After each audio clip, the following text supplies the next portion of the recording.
Alright, welcome everybody to event number 4, the normal Kitava kill. This is a caster-only event, aka you can only use spells, no melee, no range, no attacks. Commentating this event is Nugi and DC Lara, and I will be broadcasting it. Let's get right into it, since I believe the race is actually starting right now. So if Nugi and Lara want to say hello and get going.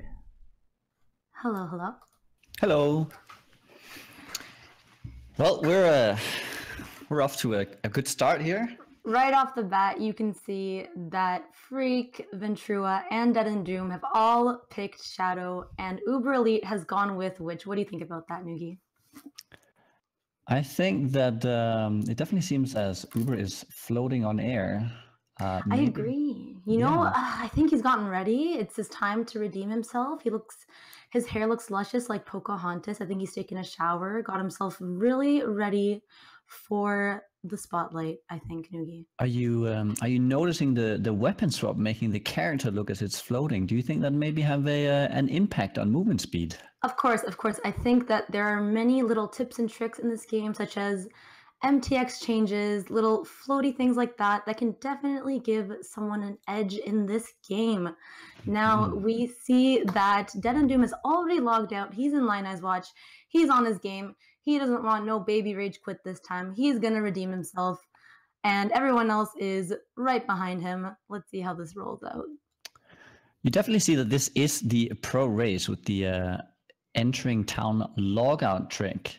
Yeah. The good thing about the logout is that you get to start once you log back in the middle of the town, saving you those precious few feet of running. Precious seconds. You know, after my last race that I did a couple hours ago, I feel I have a rite of passage to now commentate. At the same time, I get to see these pro racers live, and I feel like I'm living in the moment and learning some real tips and tricks here, Nugi. I'm getting some information here from Havoc. Individual for screens, both here are set up. Okay, just a little bit of setup here. Good.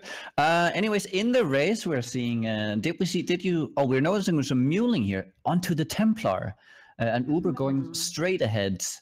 Not even caring. Maybe Uber going for the double Quicksilver? What do you feel about that? Interesting. You can see that Uber's already in the title island. I have no idea what their tactics are. I'm very bad at this game, but I'm trying my hardest to sound smart and as if I have a nice voice and that I can really do this when I really don't think I can. But I think you shouldn't put yourself down. You did great in the last event, and you're doing great now. All right, thanks for the vote of confidence, Nugi. Thank you. Yes. I see that DeadandDoom he has a green MTX effect on his weapon. How do you think that's going to impact his gameplay? Do you think we're going to see anything interesting there? I think DeadandDoom being DeadandDoom, last race he did not seem very composed. I'm afraid that this might be a distraction for him. So I'm not sure if this is actually the right choice. Maybe he's PMSing. You know, I know firsthand when girls get like this, anything shiny helps distract from the lack of high spirits. So maybe he is trying to distract himself from PMS. Maybe he's trying to keep his spirits up to keep from another rage quit. Who knows? I do not. Let's just have to do with this. Well, I'm not seeing any movement speed boost from anyone, so there's no one with a clear edge just now. I see we have a fire trap on pretty much everyone except Ventura. That might cost him in the end. Doing some swapping. Oh, he got the fire trap there. Just doing some gem swapping while running. Gem swapping while running being something that experienced racers will definitely take an advantage of. Just pro things. By the way, people in chat are wondering who is who. So we have DeadandDoom top left, Ventura bottom left. Obviously, Theuberelite with the gorgeous Pocahontas hair, top right, you can see him, and Freeq PoE in the bottom right. Do you have a favorite of these 4 participants? I have to say that as a commentator, I have to remain impartial, but hypothetically speaking, Ventura is my Billy Ready boy. But I wish all of them the best of luck in this game, in this race. I am definitely looking for a redemption here for Uber. He was struggling a little bit on the Sunder race. Did not really look to be his cup of tea, his element. I will say the caster, much more his element. So I'm looking forward for an underdog victory. I completely agree. You know, he already has that whole necromancer, Lord of the Dead look going on. I definitely think the witch is his strong point. I feel like he's in his element here. Sunder was not his skill. Hopefully things look a little bit better for Uber Elite this time. I'm hopeful. I'm thinking he might be the winner here. Too early to tell. So we have everyone. Oh, did we have another? Is it a full? Oh, we have the mod flats there. Okay, so we have Freeq and Ventura just entering after the muling. As you can see, DeadandDoom with a bit of a leak after the mule. Uber pushing through the lower submerged, or they're just called submerged now. There is not a lower and upper submerged. Yeah, it's like the Quay debate. It's now renamed, just like Quay is renamed to Port. Uber Elite is taking a clear lead in this one, while the rest of them are in mudflats, running like headless chickens from enraged Roas. I am seeing a bit of a development here. We have Freeq with just Spark, no freezing pulse. I'm afraid that he might struggle in the submerged, as Spark will not pierce through all the enemies in a choke point. This could, oh, and he immediately, you see to the right on his screen, we're immediately seeing a shrine coming in. What do you think about that? I think shrines are definitely lucky. Early on, if you can get them, they definitely help. As for the Spark, you know, using it in these close quarters, I know I'm no pro myself, but if you can utilize the Spark to be able to bounce off the walls, you might just get a good usage out of it, kind of make it as good as Freezing Pulse, but I don't know. They're pros here. I'm not. Uber Elite is on the ledge already, getting closer and closer to the climb. He did not grab the waypoint. That is opted not to, saving a second. Saving a valuable second that actually really adds up in the end. See, these are all pro strats we're seeing here. So as like coming out from your recent event, going past that waypoint, what would you have done? Would you have picked the waypoint? You know, I probably would have grabbed the waypoint. I would have done a little jig on it, maybe danced for some RNG, maybe did my little emote with my Marauder that I purchased, try to get some RMT luck in there, but clearly these pros have a different mindset, and I need to try to be like them more if I want to get good. Well, I think instead of focusing on where you need to improve, we should be look ahead. Just let's see here. I would say on the waypoint, coming from a maybe more experienced background of racing, I would actually have taken the waypoint. I think it's a mistake not doing so. A lot of things can go wrong, and if you're just clicking it, you're basically running as you're clicking it, as you're not really letting go of your mouse anyway. So it's even less than half a second. And see here, now we're entering. I believe it's, again, I have amnesia when it comes to song names. I believe it's called The Climb. Yes, it is The Climb. Miley Cyrus had a song called The Climb, in fact.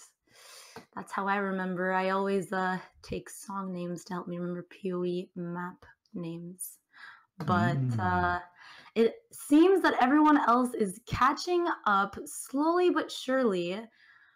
Uber seems like he's trying to find his way through the climb. There is a Haku in there. I believe that does somewhat change at the instance. Correct me if I'm wrong. 1 second. What was that you were saying? I was having a master in an instance Does that change or not? Ooh, a master in the instance? No, you do not. Definitely do not want to pick that. Even masters where they can provide you with some sort of like bonus with, let's say you walk by Elrion, you wouldn't even stay there and wait for some monsters. Unless I meant does it change the map layout? Oh, in that way.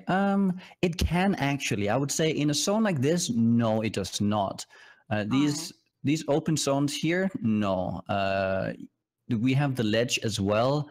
That zone does not change either. But coming into something like prison, you could see it branching out to something that would look like a way forward.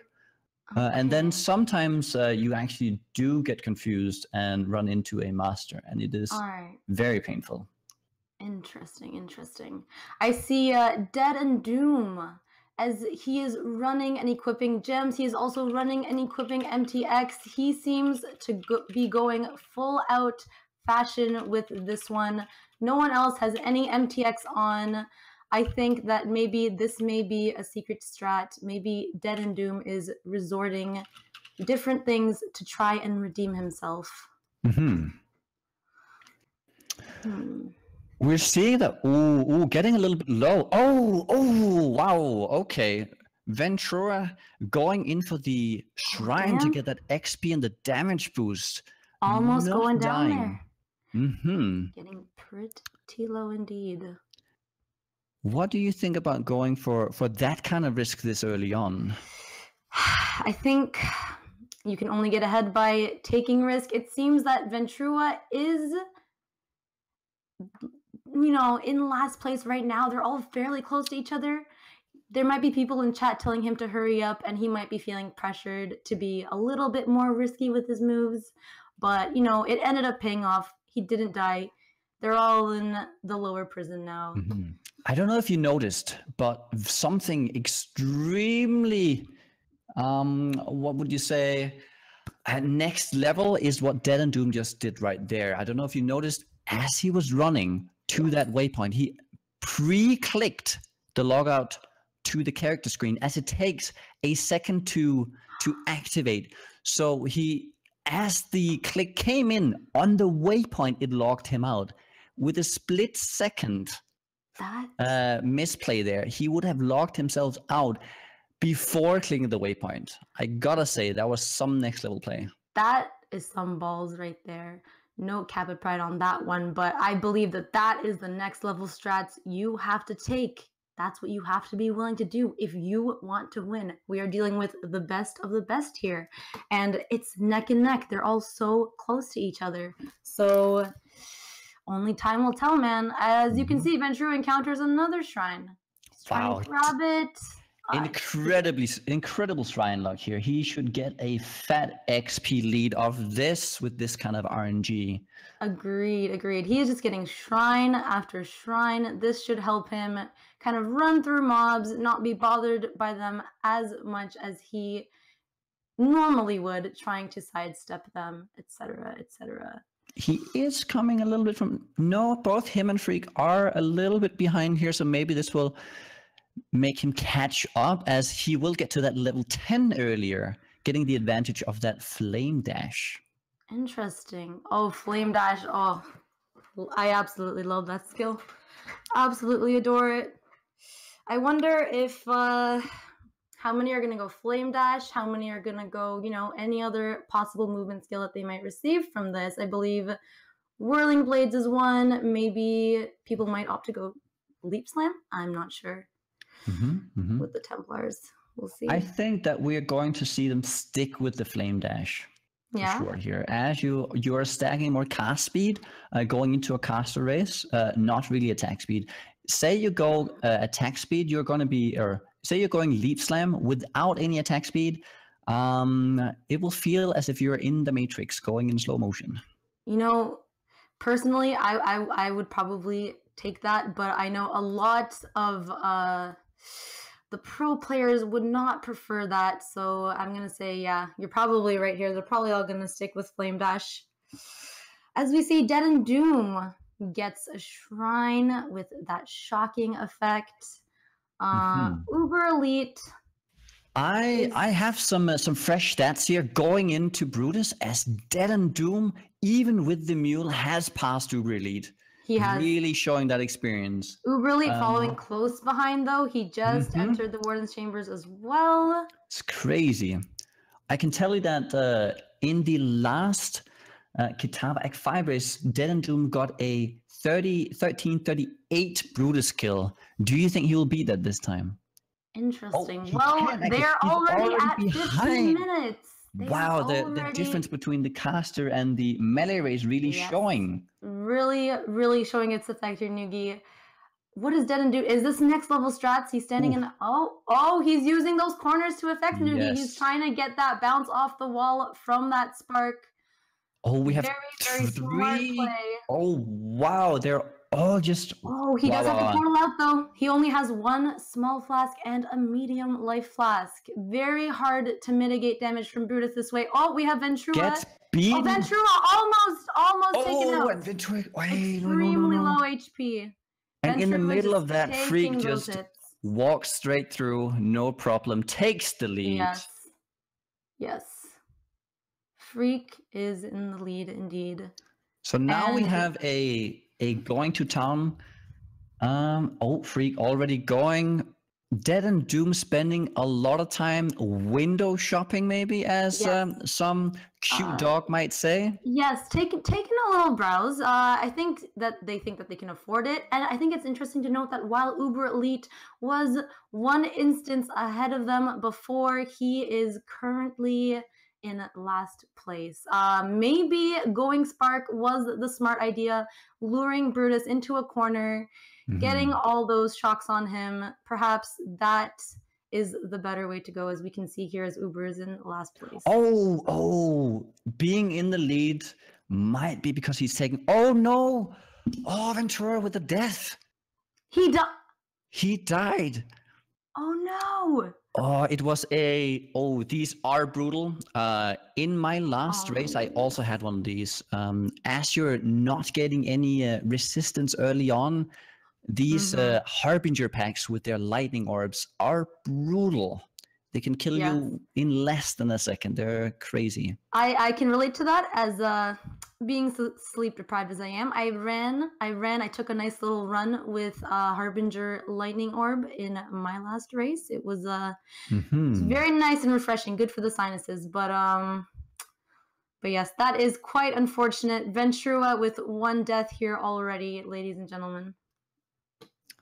So looking at this race, with you just coming out of your previous event, is there something that you're noticing here that you could really benefit from, that you're learning from this? I think I played it perfectly. I think there was absolutely nothing wrong. I just think Baby RNGesus wasn't on my side. I didn't get good draws, but there is probably absolutely nothing I would change from my one night run. I think it was absolutely perfect. Okay. Well, as a caster here, and as a veteran racer, I must say that not changing your starting weapon for 3 whole acts was maybe a mistake. That's actually a mind game you play with the mobs. You make them think you're weak. It's all in the head, actually. You weren't in the race, so you didn't know. But yeah, I have to disappoint and just strongly disagree on this point. We can agree to disagree on this one. Okay, I guess we'll have to. Sorry, did you win on the Zaro killer? No, Gucci one, right? I did get the best time, though. I did have a death. I feel like we have to revoke your badge yes.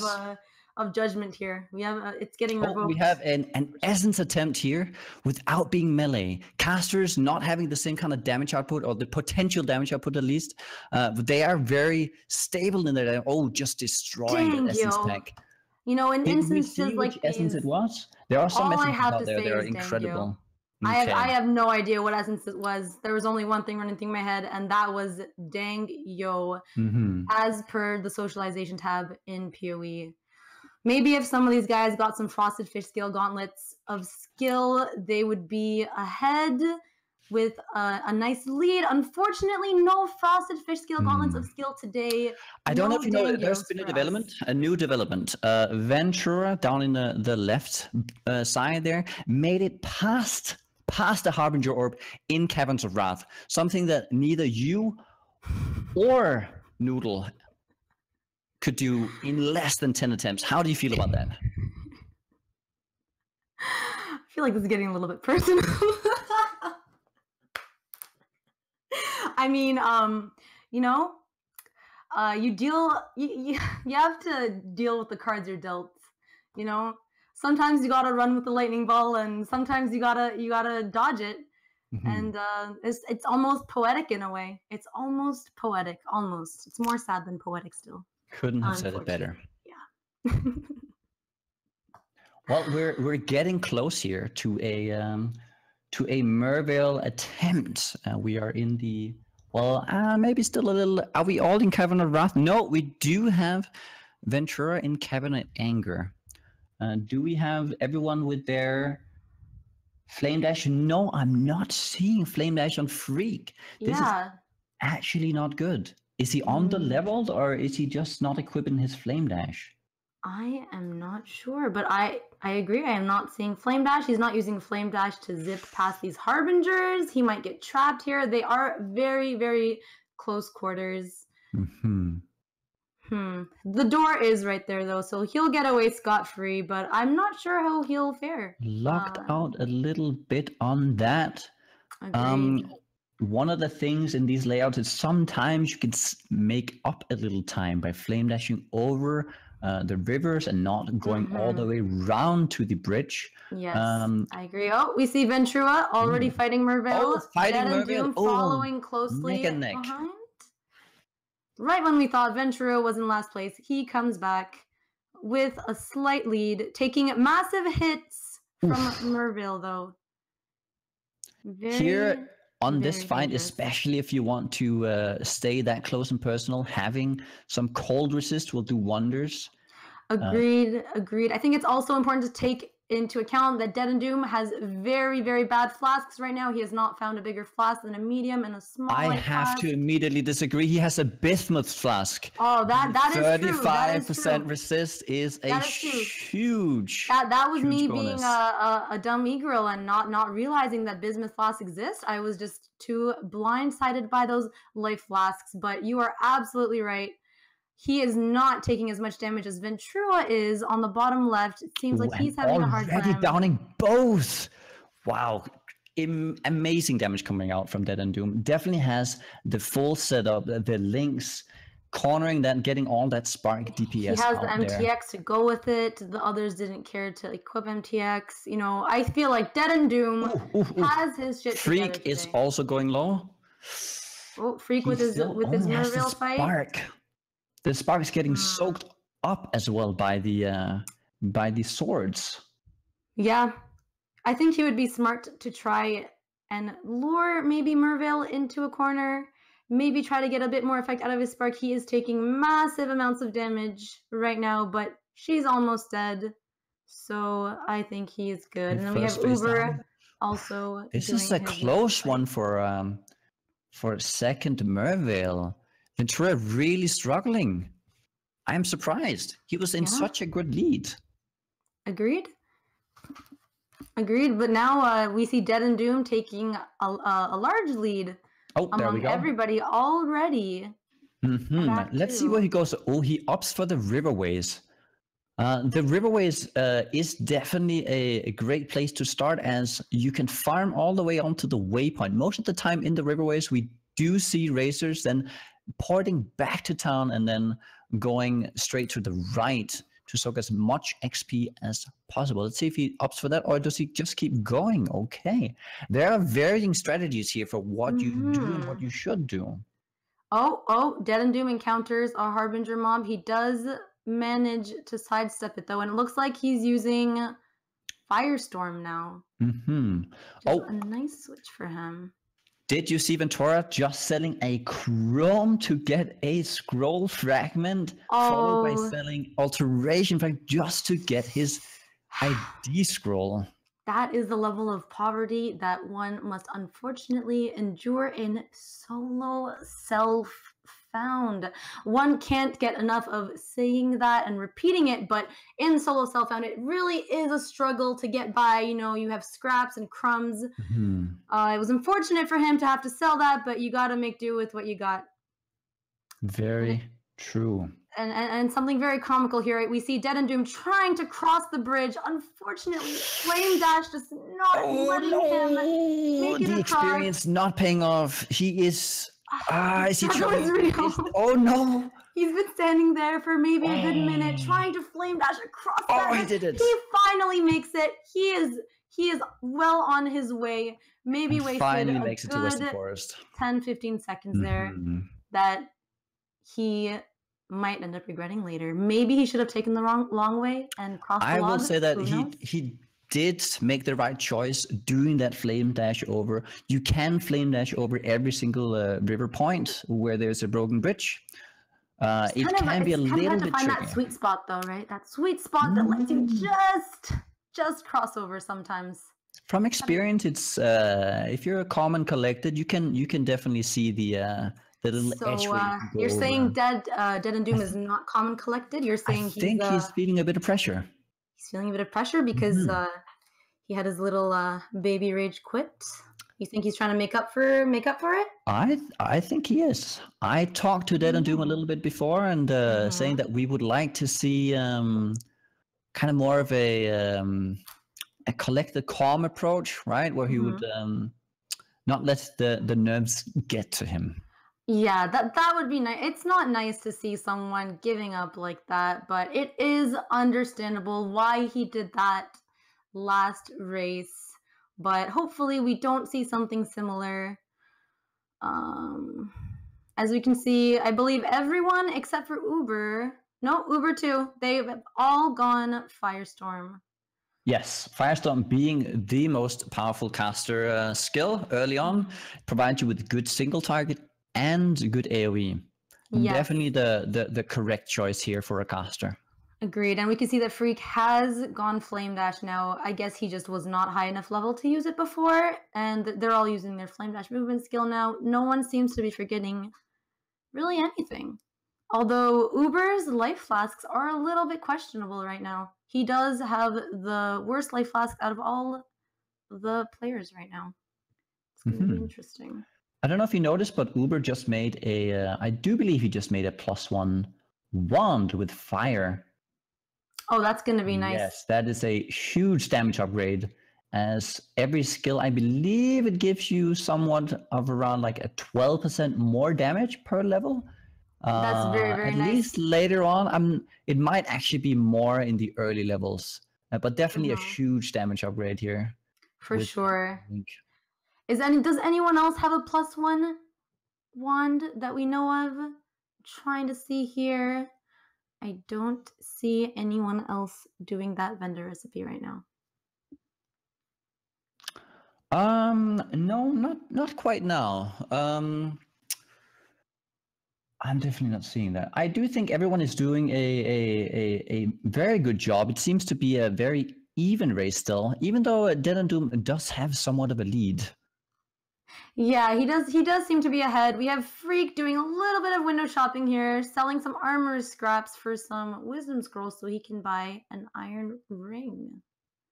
And then he's selling that iron ring with the gem. Oh, yeah, Freeq just crafted a wand for himself. He also has a +1. No, that's a scepter. My bad. But he does have a +1 as well, I believe now. Ooh, making some mistakes there. A little bit of pressure on Freeq now. He thought that he had wands, but in fact he had scepters. Crafting that one. Now he only has one wand. What do you feel about that? I feel like it's gonna be shitty. I mean, it's definitely, he just leveled up. Shitty, yes, very, very poo-poo, shitty. All of the above. He is going to suffer for that mistake. We have a attempt on what is Fidelitas? I can never get that name right. Oh, easy peasy for DeadandDoom. Easy game. Uber with a close follow up here, not too far away. Shrine for Uber. What is the shrine? Oh, that's gonna help him. Good AoE. Uber with the death. Uber with the death. We have Ventura with 1 death and Uber Elite with another death. Rest in peace, 2 minutes of that timer. He was catching up. I don't understand what he was doing right there. Grabs the maybe he thought he was gonna level up. Maybe he thought he could outdamage and level up and get his HP back up, because he did just level up right after dying. That is quite unfortunate indeed.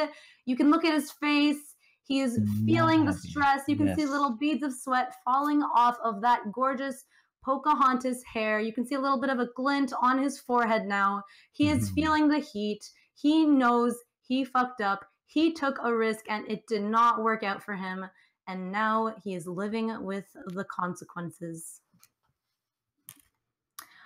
Oh, we have DeadandDoom in the Weaver's Chambers. We do. He is quite ahead of everybody else. We're really fighting the Scorpion guy. Sorry, I cut you off. Also called Fidelitas. Listen. Scorpion guy. Okay. Let's look at their flask situation. We do have Ventura not opting for a greater flask yet, but everyone else having those greater flasks. Interesting. Very, very interesting. He has 2 large life flasks, and Uber Elite still has 1 medium and 1 greater life flask. I believe it's a greater life flask. But yeah, I believe that bismuth drop for DeadandDoom, he got very, very lucky with that. It's going to be a piece of cake for him to mitigate many of the elemental resistances now that he will have to face. He gets quite lucky with flask drops, does he not? He dropped an evasion flask in the Kitava race, which helped him get ahead very quickly. Very true. Did not prevent a slam to the face though, resulting in death. He still took that big one to the face. Yes. No cap of pride on that. This is definitely one of the things that a lot of people complain about in PoE, that evasion only works until it doesn't. Exactly. Yeah.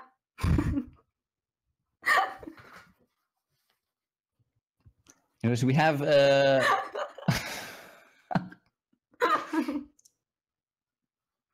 okay, so we have Freeq finally getting to Fidelitas. Scorpion guy, yes, Scorpion guy. He is taking some hard hits. He did level up though. What you see here is definitely where you see that greater life loss paying off. Had it only been a larger, he would have been dead, taking all that damage. Almost dies. He dropped extremely low. But he does manage to survive. Through that. I believe he dropped to maybe like 10, 20 HP. He was very lucky. You're right.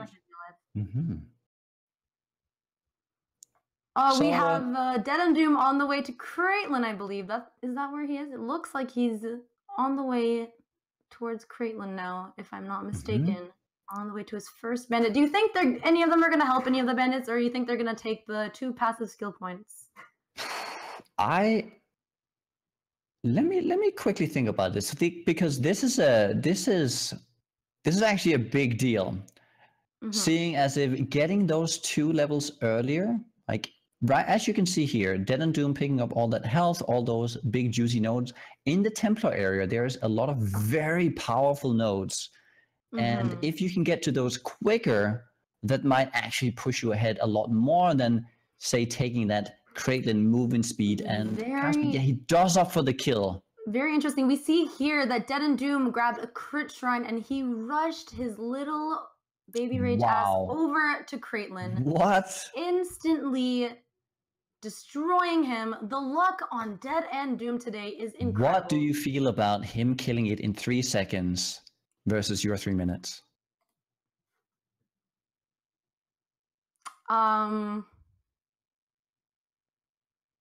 Listen. I apologize. It's not nice. I know it is not very nice. Bully stream. No, I'm kidding. Listen, I did that on purpose for entertainment value. Everyone likes seeing a chicken with its head cut off run around. It provides quality entertainment. I'm here for the people first. I'm here for the race second. I'm here to provide quality entertainment. We all appreciate your effort in all these ventures. We have DeadandDoom now taking down Oak, getting those 2 skill points. The strategy here, I do believe, will be totems. Totems. Double flame blast totems. Resident sleeper totems. It seems as if with each race there is, the racers say, how can I make this as resident sleeper as possible? At least we have one racer here giving us a beautiful webcam shot of his face. We can admire him from there. The other streamers choosing not to use a webcam. Unfortunately, we cannot commentate on their looks. Maybe not wanting to have that extra pressure of maybe needing to look good for the camera. Maybe. You're right. You are right. We see DeadandDoom's at Alira now. He's at the 3rd. Oh, he chose to help Alira. He helps Alira for those resist and the mana. Interesting, because he does have a bismuth flask. Maybe he just wants to go overkill with the resistances and be extra safe and not have a Kitava face smash this time. Makes it a lot easier to stack life as well, as you can just go for those fatty life rolls and you don't really need that resist. Agreed. Do you think you would have gone for more fatty life rolls on your run because you died and that caused you to lose? What do you think? Well, no. Sometimes you gotta risk it. Saying well for a really long time and stalling and trying to find a better comeback is not going to work. You see, be quick with these. The comebacks are not my forte. I am a good analyzer. I look and I accept defeat when I take them. All right. I can respect that. I am wondering, I'm really wondering what the other racers here are opting for the we do seem to have focused on DeadandDoom a little bit. We have Ventura just getting to the wetlands now himself, the Uber Elite just having killed Oak, and we have Freeq at Caitlin. It is interesting to note that DeadandDoom is already at the Northern Forest while the rest are still fighting bandits. DeadandDoom has taken a lead and he is keeping it. This is a very dangerous area though. As I don't know if you remember, in the very first race we had Havoc succumbing to a bleed and a bit of a mismanagement of inventory. Mitch? What was that? Mitch? Mismanagement of his inventory. Maybe old age. Maybe. You're absolutely right. I think Havoc needs to start looking into some orthopedic, some chairs that will be better for his back, maybe a new mouse, something to prevent things like that from happening again. So you would say that hardware in a race like this is playing a big role? Very, very big role. Me, myself, I have some very, very good hardware. I mean, I have a GTA 420 696. It's the latest in graphics card technology. It can deal with Burning Ground and Harbinger at the same time. So, no sellout here. I'm not sponsored by them, but anyone who needs some good graphics card, complaining about frame rates, you might want to look into that chat. This one is for you. We have Uber Elite now in the Vol Ruins. Ventura fighting, I believe, he's going for Alira now, I believe. If I'm not mistaken, yes, he's going for Alira. Let's see if he decides to help Alira. Very interesting. Juicy resists, or he put up a portal. Yep, he is also opting to help Alira. Do we have everyone helping? Did we see Uber? Did he also help, or did he kill all of them? I believe he killed all of them. I think I remember him killing Alira. Because we did just have him kill Og and then immediately entering here. Interesting.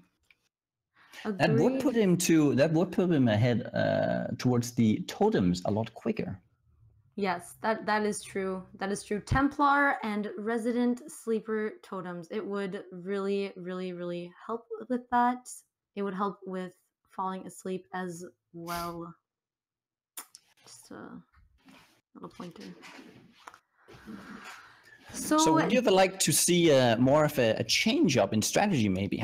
I would. You know, maybe next time I think that there should be a rule that each character picks a different build, or maybe we should have, you know, builds picked out of a hat for each character, and they have to race like that. Or maybe have a rule where if they pick up a GG unique, maybe to immediately delete it to be more ethical.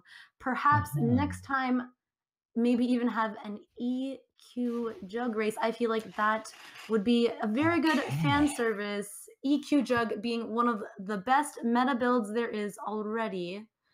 I feel like that would be a very, very interesting race to watch. Yes. I am not sure if I agree on that, as I would say EQ Jug is the step up in Resident Sleeper from the Sunder. Listen, if you can't appreciate EQ Jug, I don't know what to say. We're entirely different people. Maybe we just are. You being the SSF ethical CrossFit vegan player, listen, me being on the regular league. Listen. Yeah, you transferred over to a regular league. You're a SSF hardcore vegan gluten-free vaping crossfitting on a beautiful mountain. Card is revoked. Nugi, I am so sorry, but you gave up, fam. You gave up. Oh, ghosted mobs. A ghosted. All right. Oh, Cutthroat. One of the most dangerous. And it was Cutthroat. That, you know, at least Ziz is not in this race. I feel like if Zizarin was in this race, he might have started crying. At least we don't have another one of those. DeadandDoom seems like he can handle ghosted mobs. Unfortunately, he doesn't even have a webcam, so we couldn't see his tears, even if we wanted to. But it still feels good to see someone die in the race. Right now, it seems we have... oh, did Uber make a mistake? Is he going for Creighton now? Is that what we're seeing? So he might actually opt for the Creighton here and not for the Alira. Interesting. Going for that move speed. Usually Creightlin's one of the first bandits that people choose to kill. Well, if you are deciding on helping Creighton, you cannot kill Creighton first. I know. So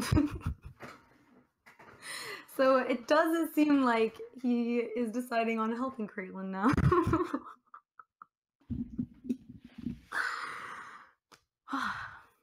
Oh, D&D. Oh my god, we missed a D&D full screen.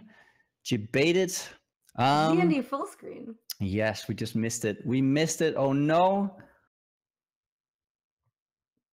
What do you mean, a full screen? Oh, oh no. We just missed the kill.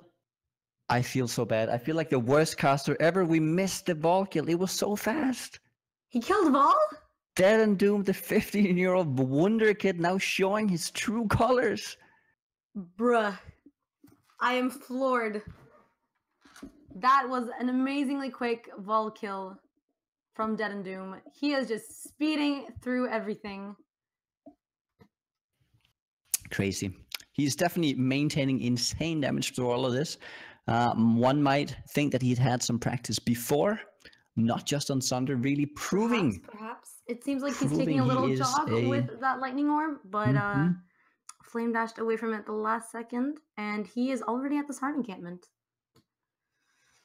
Theuberelite going back to the Northern Forest. Still in Northern Forest. Yes.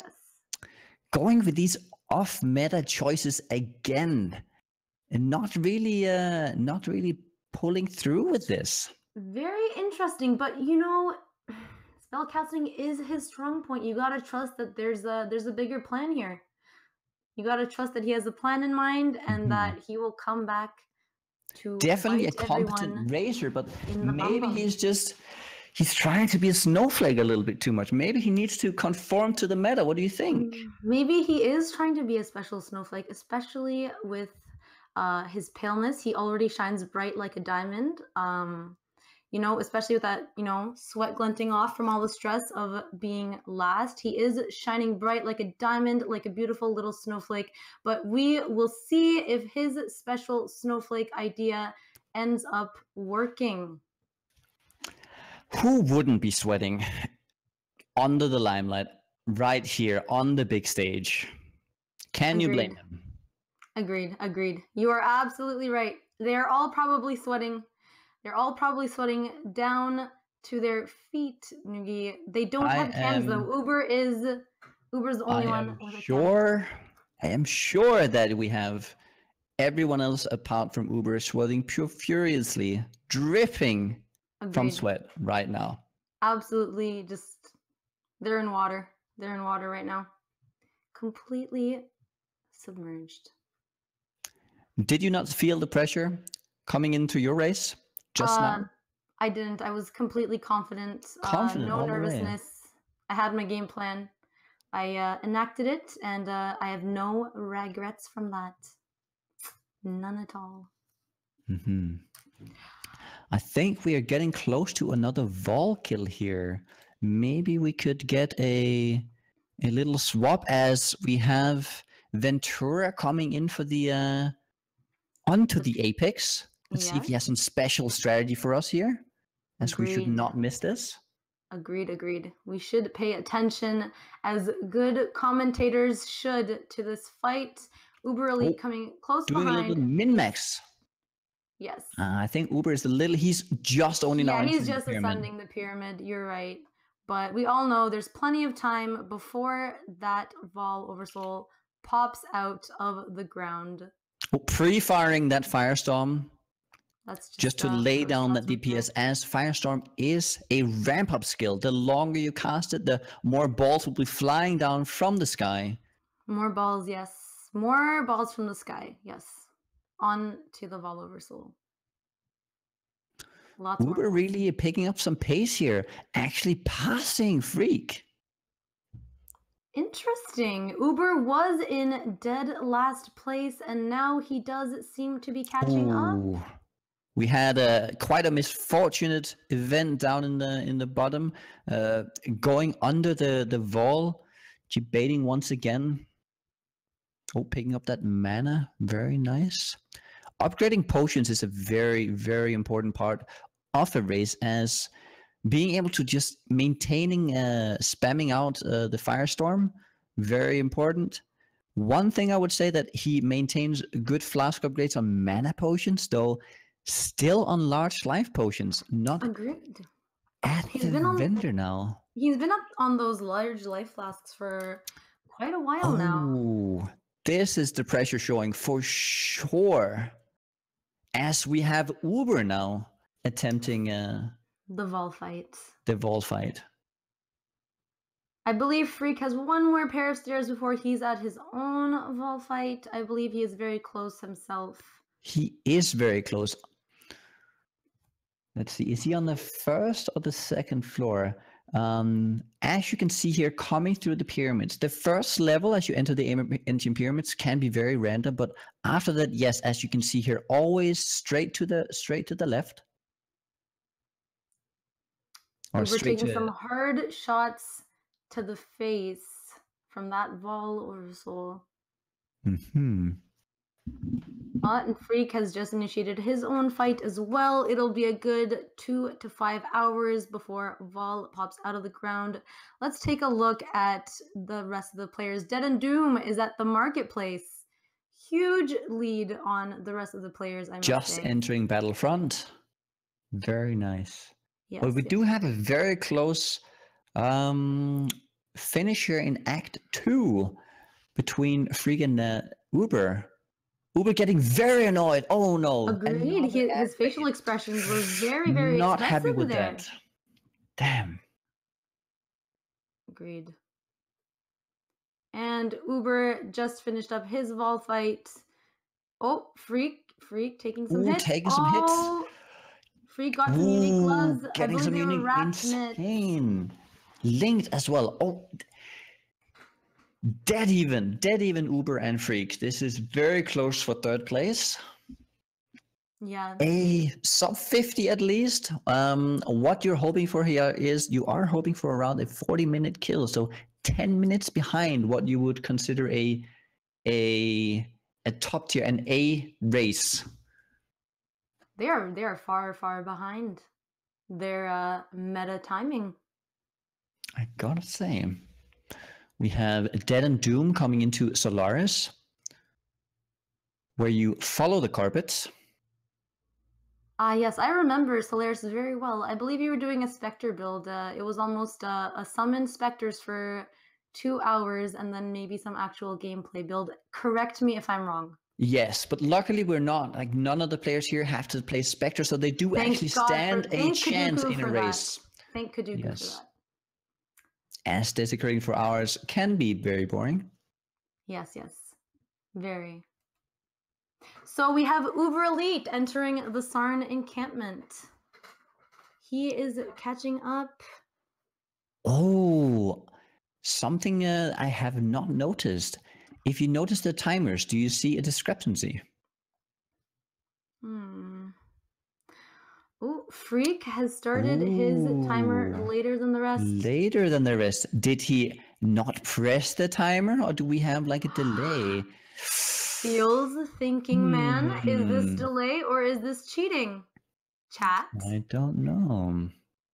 Feels thinking man indeed.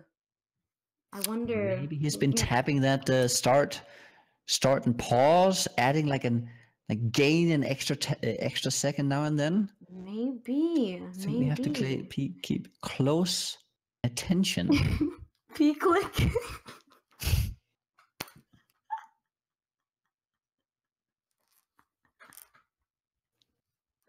Yes, we have to P-click really close attention here. Yes. Freeq with the close crit attention. Oh, okay. Let's see, where are we at now? Do still have, I have to point this out. This is, for this caliber of a race, I have to just stress out that Ventura needs to upgrade. No, he has upgraded them. Oh, I just missed it. He has upgraded his flask. I believe he just did. He just upgraded. Okay. Very good. We do have Uber with the edging out on Freeq now. Freeq getting a little bit lost. Does have that shrine though, so he's gonna make quick way of the slums, but still. He does have that nice crit shrine. Oh, a little bit of indecisiveness there. Not really sure where to go. Yeah, it's a really good indication of where he is at mentally right now. He is feeling the heat. He is shitting his pants right now. He is nervous. He knows he's in last place. He knows he needs to up his game. Otherwise, the other players will wipe the floor with him. Yeah. We have DeadandDoom's in the docks. Yes, we do. Everybody else doing a bit of farming, maybe, or is he looking for the quest item? One should definitely maintain good XP here, as falling behind in XP can be a huge detriment. For sure. One thing that I personally dislike about docks is those dogs with their little flame. It can get pretty bad if you're not very good on fire res. Luckily for DeadandDoom, he does have that bismuth, and he does not fat finger all of his flasks at once like I do, so he does seem to be mitigating the damage quite well. Yes, maintaining flask charges, a huge, very, very important. As goes a little bit low. No, he's okay. He's okay. As if you do the right, click the flask and then kill some monsters, you can maintain a lot longer duration, a lot longer uptime is what I meant to say on these flasks. Getting that waypoint, going back. Does he have he does have both items, so he was just farming a little bit, getting that XP. We saw Freeq doing a little bit of window shopping, trying to get some new wands. I believe that's what he was going after. He's updating his flasks right now. Everything while on the run, of course. These are professionals. Oh! Uber is catching up now. Interesting. Are you seeing this in the Sooners? Do you think they're going to go out of their way to grab all the busts for that passive skill point, or do you think they're going to forego it? So for the skill points, I would say that it highly depends on how the layout that you get. Agreed. As if you get too early busts, what tends to happen is that the last one can a lot of the time be at the top left corner of the map here. That was the case for me earlier today. It was very convenient. All the buses were on the way. And only in that instance, I would go for all three of them. And if you are just passing by them, I would just pick them up if there's no dangerous pack and if they're not out of the way. Otherwise, I would just ignore them. Agreed. We see DeadandDoom trying to fight this Harbinger mob. Maybe he is going for those juicy Orb of Binding Shards, maybe trying to potentially get a nice 4-link. Was that something that you opted into in your previous race? No, I ran from the Harbingers like a headless chicken. I was scared shitless of them. Yes, they are very dangerous. Yes, very dangerous, very annoying to fight. I will say though, on the you see here, as we predicted, Freeq with that bust. He probably has the triple bust then with the he got the nice left layout. side. He had all the busts on the way to the exit to the marketplace, and it was a quick, easy pickup for him. I don't know if the others grabbed the bust and redeemed that skill point, but we know that Freeq for sure is getting that advantage. Oh, maybe. Oh, we have some followers coming in here for Uber. That might actually be what is pushing him that extra mile right now, as he is in second place. You know, he has his stream on. He has his group of cheerleaders, his fangirls, his fan boys. I mean, come on, how can you not? I know I've said it once, and I'll say it again. Those gorgeous locks. I need to ask him what shampoo and conditioner he uses. He is getting massive follows, massive support from his stream. Uber is looking good. Looking good for sure. And we have DeadandDoom just keeps trucking on, going so fast. I don't know if anyone can catch up if he doesn't make a mistake. Kappa Pride. Yes, agreed. Very, very quick. DeadandDoom seems to be keeping a very nice pace. That bismuth flask, I have autism. That bismuth flask coming in very, very handy for him. Very handy indeed, making him not have to worry about a lot of the resistance problems that the others are going to have to worry about. And he did grab that Alira bandit. If you do remember, he also gets that 15%. Very, very true. Definitely not struggling on resist at all here. Yes. Uber Elite looking for that thaumatic sulfite in the docks. Will he find the way? He looks a little bit lost right now. Or is he farming? The quest item looks green on his map. Is he farming for levels? What is Uber doing? I think Uber might be leveling a bit here, yeah. As if you are, it's very important for casters to maintain levels, as all of their damage on casters comes from levels. You don't get much, you can't just pick up a big weapon drop with a big fat damage roll. You do have to actually level up your gems.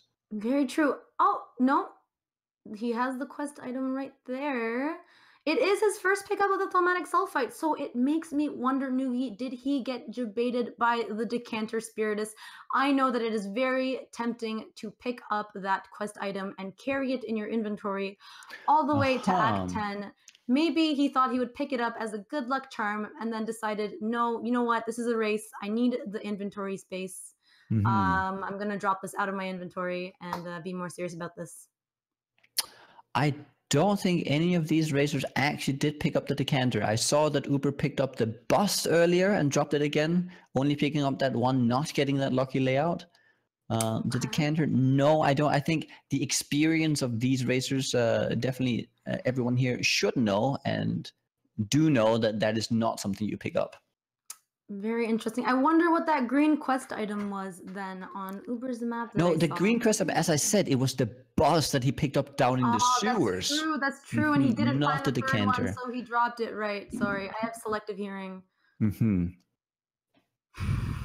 Was that something that you picked up in this race, the decanter? Oh, I don't pick up the decanter spiritus. I pick up good. his necklace, and I don't let his soul rest. It gives me good luck.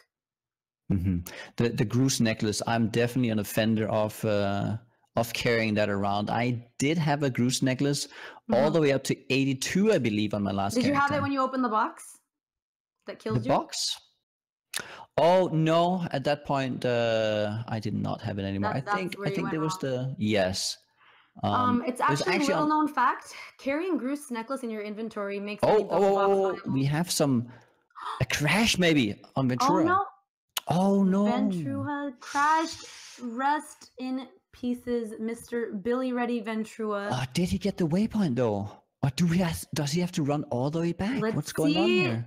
Oh no, he did not round the waypoint to the battlegrounds. He will have to run back. Did the map instance reset? That is my question. No, it didn't. So he knows where he has to go. He is getting debated by that decanter there. That is true. He did run towards that decanter spiritus with open arms. Piety, we have Piety here going down fast again. DeadandDoom is it's if you look away from 1 second, this Wonder Child is just going down a bit low, but sticks it in there. Yes, he sticks it in. He manages to stick it in there and stay alive. Does not flinch one bit. Not at all. We have Uber finishing up the Thelaris here soon, I think. Yes. He seems to be opening up quite a few strong boxes, maybe looking for something. Strong boxes can. We have a gem cutter here. Any good gem dropping? Nope, no good gems. Sometimes you can get lucky that you pick up a gem that is not available on your class. Agreed. Unfortunately, he did not get lucky there. I wonder if he is remembering to breathe. He looks like he is about to pass out. Uber, we care about you, man. Please don't forget to breathe. It is essential to stay alive. All right, we see that almost everyone except for DeadandDoom is in Solaris Temple. Very exciting that it's this close. I was getting a little bit worried with Uber trailing behind, and it's very, very nice to see them all neck and neck here. Agreed. I personally find Solaris Temple a very beautiful map to run, so no complaints from me. Uber Elite progressing towards the Lunaris Temple, though, about to fight General Grievous. Grievous from Star Wars. Yeah. Just getting those blue mobs for that fat XP.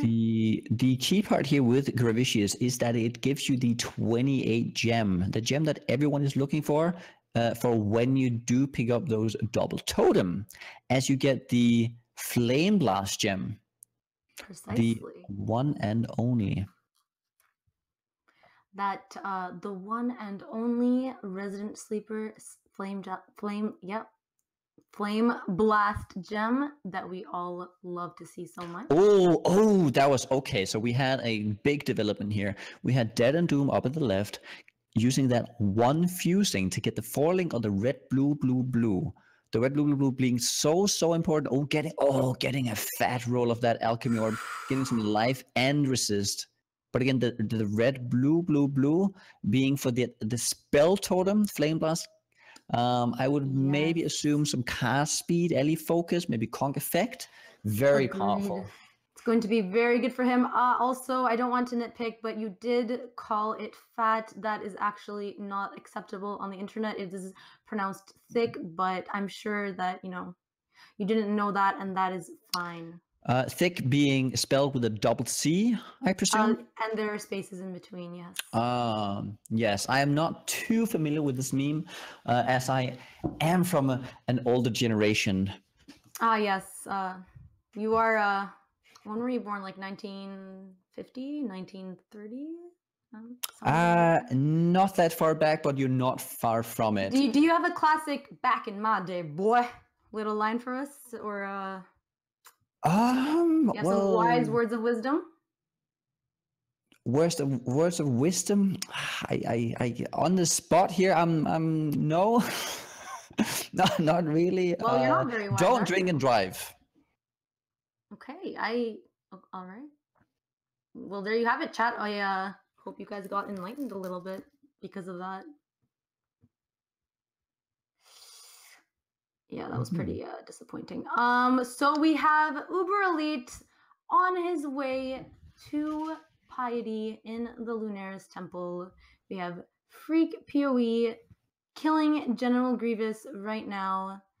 Getting Ventura ready for that is in blast. Ventura seems a little bit far behind. Oh, yeah. He was. That is very true. Yeah, they were so neck and neck in that disconnect, putting him just maybe a minute or two behind. Agreed.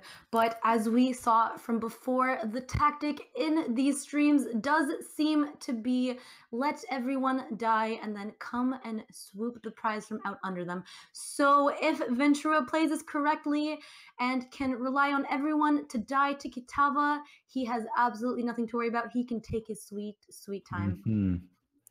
I do think I wouldn't press my luck too much here, but I will say we have a development here up in the left corner. We are probably going to have a full screen very soon. We do have DeadandDoom coming in on the dominant skill. We should get a full screen for that indeed. Knowing how quick DeadandDoom works, we should keep an eye on that. He is destroying all the ads before Dominus quite quickly. Oh! Taking a lot of damage from that blade from that cyclone, though. The cyclone, yes. The cyclone being one of the more dangerous ones, alongside the EK, the poison EK does manage to just fly right through, though. He does have a bismuth, which protects him from elemental damage, but he does not have a granite or basalt, so he does take a lot of that physical damage, unfortunately. Now you see here what is coming up is very important to note, because when you have this this resist flask, notice how he just face tanks all of it. Does not even care. Oh, maybe he cares a little bit, but not. I would say that as long as you do not stay in the totems that do lightning damage. I remember in the last QW being very confused here, thinking for at least a year or two that it was actually lightning damage, not cold. But yeah, taking Dominus down very quickly. Maybe he's gonna do some management here. I forgot off screening was I forget off screening was a thing. LOL. LOL, indeed, DeadandDoom. I am laughing. I am almost out of my chair. He is about to fight second phase Dominus. Does he have a remove bleed flask, or will he stick close to that portal? I will say that remove bleed is not really necessary here, as you can out with good potions. All you need is like upgrading the potions, and they will actually out heal any damage. Not too long ago, they did upgrade all the flasks to give more health per second, and so now experienced racers have a very easy time with the good flasks. DeadandDoom taking a trip to Line Eyes Watch, selling some items, inventory, purchasing. That was too quick for me. Ooh, that was a scorching ray, I believe, to get that fire resist debuff for even more DPS. Interesting pick indeed. It's almost like he played off the fact that he needed to refill flasks by going and trying to distract us with something else. Very good management. I will say, if he actually did intend to grab that, then that is very good management of his time, going back and then... Oh, Ventura logging out right before a death. He had gone down to, I believe, 20 HP. Did he die? Or was he able to log out successfully? He's about to slash and type in /deaths. Once he has died one time, he did manage to save himself. Yeah, he did have that death earlier, right? Yes, he did have that one death to that Harbinger mob, which unfortunately trapped him. I believe it was in Submerged Passage. Do you think that it was a wise choice though? With only 2 minutes on the, what was he fighting earlier on? Was he fighting the Gravicius, or was he already inside of the temple? I believe he was already inside the temple. I believe he already killed Gravicius. Since he didn't spend any time killing him now, he clearly already has the quest done. But I think it was a smart move. How long is the penalty again? The penalty is 2 minutes. 2 minutes. Well, let's see if this was worth it for Ventura. Let's see if he made the smart choice. Every second matters, so... I do think as long as it was sure that he was going to die, it is probably the right choice, though... We might end up thinking of him less a little bit now, but you know... You know, but it's important to note that Freeq is fighting Piety in the bottom right here. Oh, he is. Another very clean Piety kill, it seems. Not struggling at all. Yeah, he seems we have a Frost Phase. Dodges that very nicely, hiding. Strats hiding behind a column. Oh, making sure to like flame. Did you see that the flame told him to immediately trigger the shield as to not give her the time? Getting that off-screen kill with the Firestorm. And Uber Elite now fighting Piety himself as well. Very close here. Oh, getting that fire form. Oh no, killing the portal, the transformation portal before getting it, making sure she does not transform. Yeah. Oh, does not do it though in the first.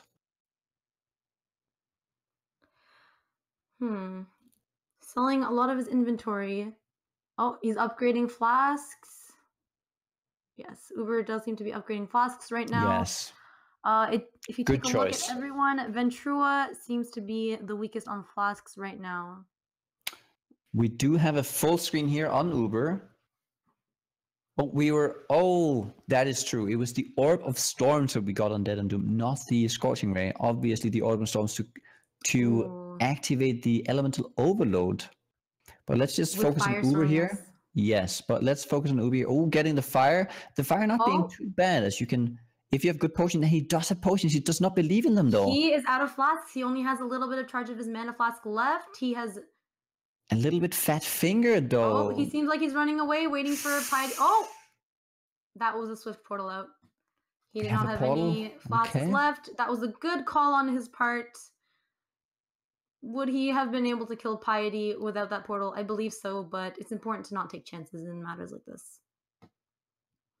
We already have DeadandDoom farming Dried Lake. He has already converted to Flame Blast totems. DeadandDoom severely ahead of the game right now. Definitely. Proccing that Arcane Surge with that Orb of Storms, getting that cast speed, more spell damage, and the proc of the Elemental Overload. It is a huge damage boost. He should be rocking it from now. Yes. Ventura getting closer and closer to his Piety kill, but all these disconnects, everything, his death, definitely taking a toll on him. Hopefully we see him catch up to everyone. He seems to be making a very good effort at it. He definitely does. Let's hope that he does not get any more DCs. As it would be very unfortunate, or logouts. Yes, that as well. That as well. Uber Elite entering Imperial Gardens on his way to the Scepter of God. Will we see a Porcupine Rip? Maybe with the nerfs to Porcupines? No, but you know, one can always hope. One can always hope, as it is more exciting if we get some deaths on the scoreboard. Agreed. I think that now that the race doesn't end after any player has a death, it's going to be very fun to watch Kitava kills. I'm waiting, fingers crossed. Might actually make them take a little bit more risk, and there might be a higher chance of a death, though I will actually say that with less of a... Oh, do we have something exciting? Freeq getting very low, very low, fighting a proximity shield and a mob. Proximity very annoying with the Firestorm, as you have to actually stand under. Exactly. I believe you were saying something before I cut you off there. Yes, and now I forgot about it. Well, would you look at that? With old age comes a bit of amnesia.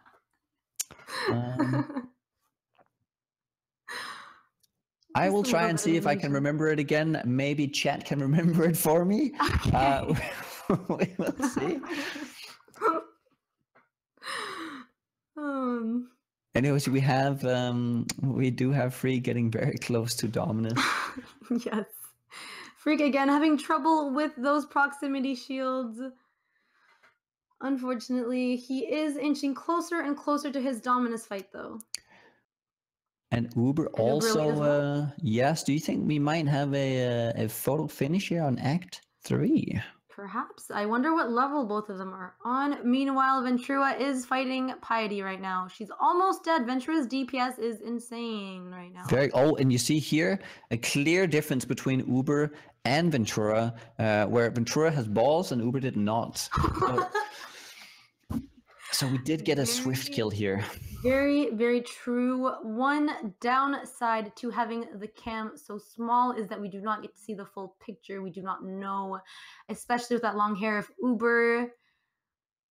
You know what? I'm not going to continue with that line of speech, but I'm sure you guys know where I was going with that. We have a little bit of a fight going on here. Freeq on the Dominus kill with the first phase here on the ads. Yes, I wonder how this is going to be. He does not have a bismuth flask like DeadandDoom did. No. With high lightning risk, though, maybe he has some lightning rings so he can face that lightning beam. Ooh, taking a lot of damage from Titty Bitch. Standing still for just a bit too long. Ooh, this can be very dangerous, as if you let the Vol Reeve here stack up. Oh, Uber locking out. Ooh, does not seem happy about that. Nope. Oh no. Is he going to send the Scepter of God all again? Oh, is he going for the hedge? No, you can cross over here rather than following the road. You can cross over to the right. Right. My mind was in the Izaro kill race. Yes, skipping a few precious seconds that he did just lose. But we do have right now on screen, we do have Freeq doing a kill here in Dominus, and as you can see, no problem with tanking the lightning. Good potions, good preparation with that. Like, is he gonna tank it? No, he tanks it. Oh, why would he tank it? Spoke too soon. Ball slam, and so unfortunate. So unfortunate with Dominus being so close to getting to his second phase. Now we are at 1 rip for Ventura, 1 rip for Uber. Uber ripped, right? And 1 rip for Freeq, I believe. DeadandDoom killing the competition. 0 rips yet. Let's see if he dies to Kitava as prophesied, or if he manages to break his chains. Will the ghost of his past come to haunt him? Mm-hmm. Oh, we did have Freeq finishing up that first stage. Now on the second stage, Dominus here. His DPS does seem to be doing okay. He's taking some nice hits. He has no flash charges left. He has used all his flash charges. Dominus is not even at half health yet. Has to does have a potion. Does have a portal though. Yes. Being prepared, ready to click. Now this is where you don't really want to move. You just want to tank everything with good potions.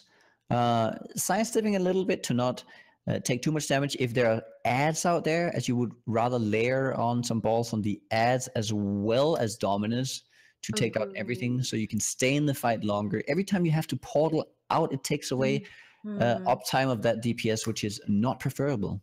He just had to portal out for a second time, and that is his third portal out on the Dominus fight. Perhaps there is something that he could fix up with his gear or flasks or resistances to accommodate for that. That was not too smooth of a Dominus run for Freeq. I do believe he does not have good links in his gear. He only has a 2-link Firestorm, not finding that 3-link. I will say at this stage in the game, you have to have done something wrong if you have not managed to get a 3-link yet. That's true. Maybe he's not using a correct loot filter. Maybe he just has not been lucky with drops. Do you think it would be wise for him to start killing Harbinger mobs, try to get that Orb of Binding, maybe make his own luck in the game?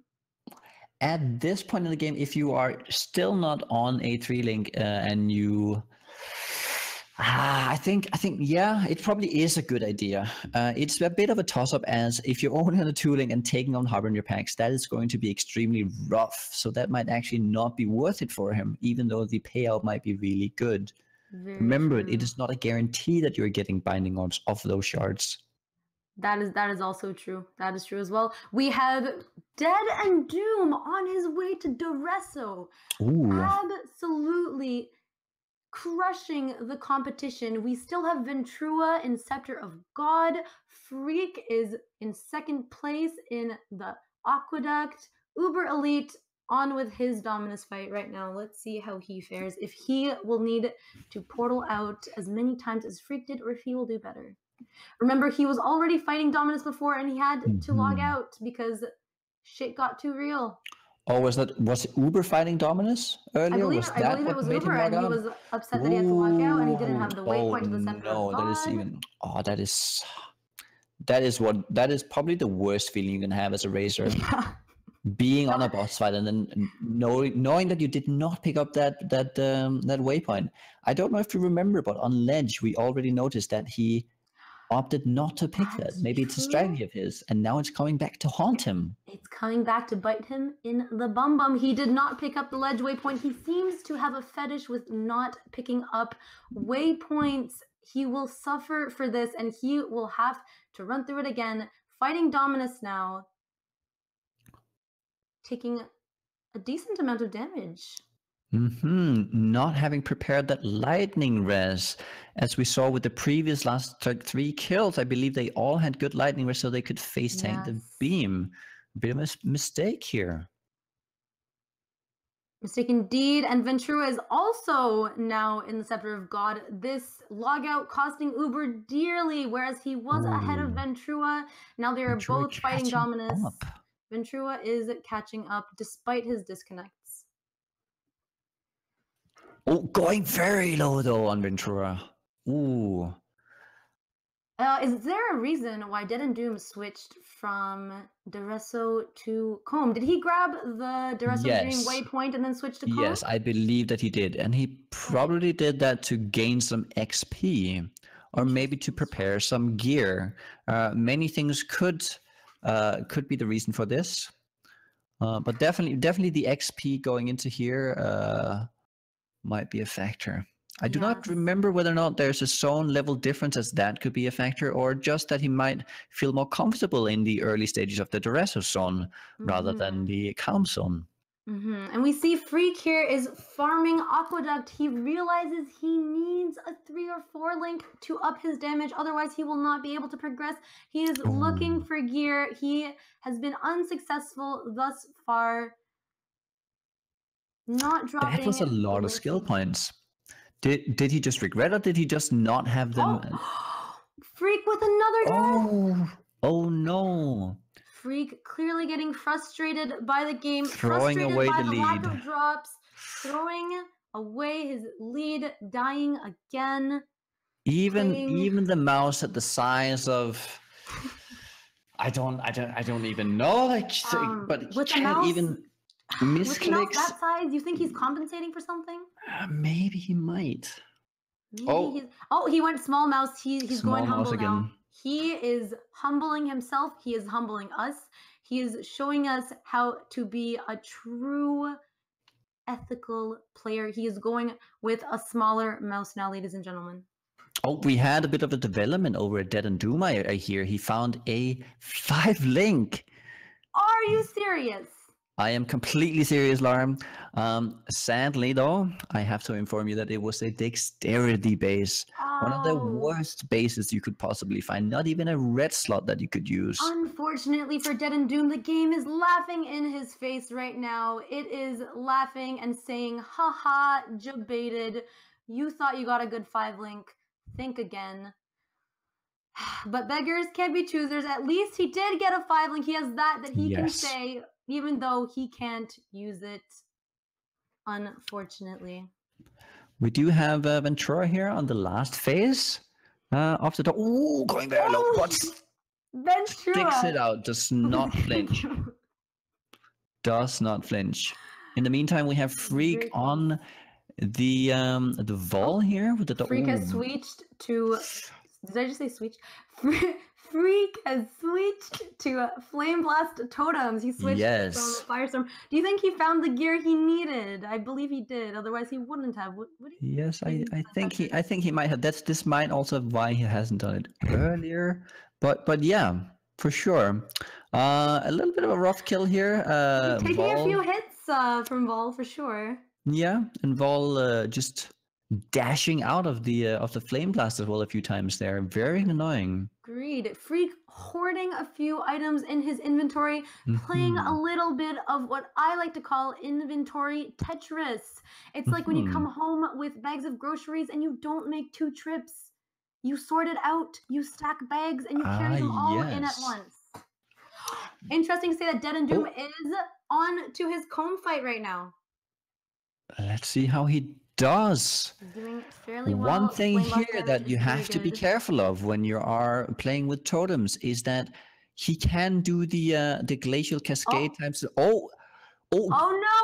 I believe DeadandDoom has fat-fingered his notepad. His notepad. I believe this might be is this the notepad or is it the chat? I think this might be people writing to him with messages. Oh shit! As you can see there, yeah. We have a little bit of a. Maybe the competition has been calling out for help, spamming his in-game chat, not going on D&D, not living up to his name. Have we been paying attention to the other streamers' chats? Maybe one of them has been telling one of their white knights to go and spam DeadandDoom. Make him go on D&D. I believe it was Waggle who did it, an experienced racer showing DeadandDoom that he needs to go on that D&D. Yeah, he needs to stay true to the letters of his name, DeadandDoom. He needs to go D&D. Me, myself, I did D&D at the very start of my race. I am shaking my head right now at DeadandDoom for this noob mistake that he just made. Absolutely shameful. Theuberelite is also farming Dried Lake. It seems everyone has switched to Flame Blast Totems now. Yes, this is the meta of the caster. As people probably forgot that this even existed, with the Sunder being the top dog of the meta. So it is great to get back to one of the most exciting playstyles, I would say, in PoE, being the Flame Blast Totem. What do you think about that? Listen, you couldn't even say that without messing up. You know it's not right. I know it's not right. Next time, there needs to be no Sunder, no Flame Blast Totem requirement. We have here important. We have DeadandDoom on Deresso. On Deresso, dodging the swords. Deresso dodging his flame blasts a little bit. A little bit of back and forth here, showing a little bit of back and forth. Yeah, who comes out ahead? I do believe it has to be DeadandDoom. Yes, his flame totems are doing, or flame blast totems are doing an insane amount of damage right now. Crazy hit there. He's grabbing what he needs and he's getting out of there. Oh, we have a neck and neck here. We have Ventura coming back in the race, catching up to Uber. Ventura and Uber have been neck and neck for a while now. Yes. Ever since Uber had to log out and reclimb the Scepter of God, they have been neck and neck at Dominus, and now they are neck and neck at Dried Lake. Uber, I wonder if he's going to continue farming Dried Lake or if he's going to move on. As I do not really know his level right now, I cannot speak to that too much. So we will see. He seems going to use Dashwood's banner. Is it just to clear his inventory? No, maybe it is. Is he going for it? Oh, he is progressing. Very interesting. He's trying to catch up. He probably has people in his chat telling him, "Listen here, listen. You need to focus a little more on gameplay, a little less on how your hair looks. We don't need a Pantene Pro V in here. We need a Racer Pro V in here, because DeadandDoom is wrecking everybody in this race right now. He is on his way to Piety and then to Malachi. Yes, definitely is. I do have a little bit of an update here. As you were speaking to Uber Elite's chat, and the only thing I'm seeing here is questions on what the best thing he has crafted this league so far. So not that many race-related inputs towards Uber. Yeah, questions. Not too much. Not too much. I don't know. I kind of lost my train of thought, but not too much help here from his chat. Ventura getting a little bit low. I assume that his fire res is not where it needs to be. Stepping in that ground is costing him a little bit of health. We have DeadandDoom getting very close to the piety fight. Very, very close. Very close. Very close. This should be interesting. Will he tank Piety's little beam? Little beam? I do not think so. Not with a good flame dash. Faster casting setup as he has here, as he will be very quick to dodge that. If he gets hit, it will be very unlike him. Very unlike him. We can keep hoping. We can keep. Oh, are you noticing this though? I think we had a bit of a miscommunication here with the dexterity base. It looks like an ES dexterity base. Oh. Let's keep a close eye on his inventory, because an ES dexterity base might actually he might use some in sockets in there. It's very likely that he might be able to get the colors that he wants. Very likely. Oh, maybe not very likely, but definitely there is a chance. There is a chance that he might be able to get, 3 or 4 of those colors to be the ones that he wants. He can use it as a 4-link. He can use it as, as long as he has enough chromes, I'm sure he can do what he wants with that. Oh, for sure. I would definitely take the chance here to really, I would say he would make sure that he, I lost track again. It's okay. Happens. Solidify his position as number 1, I think, was what I was about to say if he hits that. Red and 4 blues. But as you can see here, short work of... Wow, that was a very quick piety kill. Yes, and you could definitely see that the flame dash there with the faster casting made it very straightforward. Uber and Ventura still neck and neck. Freeq on his way to Deresso. DeadandDoom well beyond all of them, though. He is truly shining in this race. He has been very lucky with drops. Dash shred pickup here. Not making the mistake of going the wrong way here on Ventura. Well, he did make the mistake, but he didn't let it go to waste, as he does pick up the Dash Red. I think that grabbing Dash Red Spirit is... Sometimes I find that it can be on the way to your exit. If it's on the way to your exit, that's great. It can, yes. That's great. It's taking some damage. So now he does get that extra passive skill point. Maybe that will allow for him to pull ahead of Uber. Yes, that might be what makes him pull ahead. I do see a little bit of lag on Freeq's channel though. I don't know if it's on my end, but his screen does seem like I'm definitely seeing it as well. I am. I think it might. Yeah, maybe. It does not seem to phase him at all, though, as you can see here. It's true. He's still going headstrong. Might be some Twitch lag. Agreed. We have all right. DeadandDoom is going back now to the belly of the beast. He is going to fight the 3 bosses before Malachi. This should be interesting to watch. I will say there's not many things that can really challenge the Flame Blast totems here. What you could misplay it, walk over your totems, as she does the not even a sweat there. Oh, the triple. As you can see the balls here, if you misplace your totems and you then step on them as she is casting the big ball, that is the dangerous part. But of course, DeadandDoom showing that he is the veteran. He is the favorite. He is just melting Doedry down right now. 1 down, 2 more to go. He is well on his way to winning this if he does not relive the ghost of his past, the Kitava death. Oof. Let's hope not. Let's act for this time. I do also hope Even though I do have my eyes on Uber, I want to see him do well in this race. I am also rooting for DeadandDoom to kind of redeem himself and show him why everyone regards him as the top dog, the best current racer in PoE.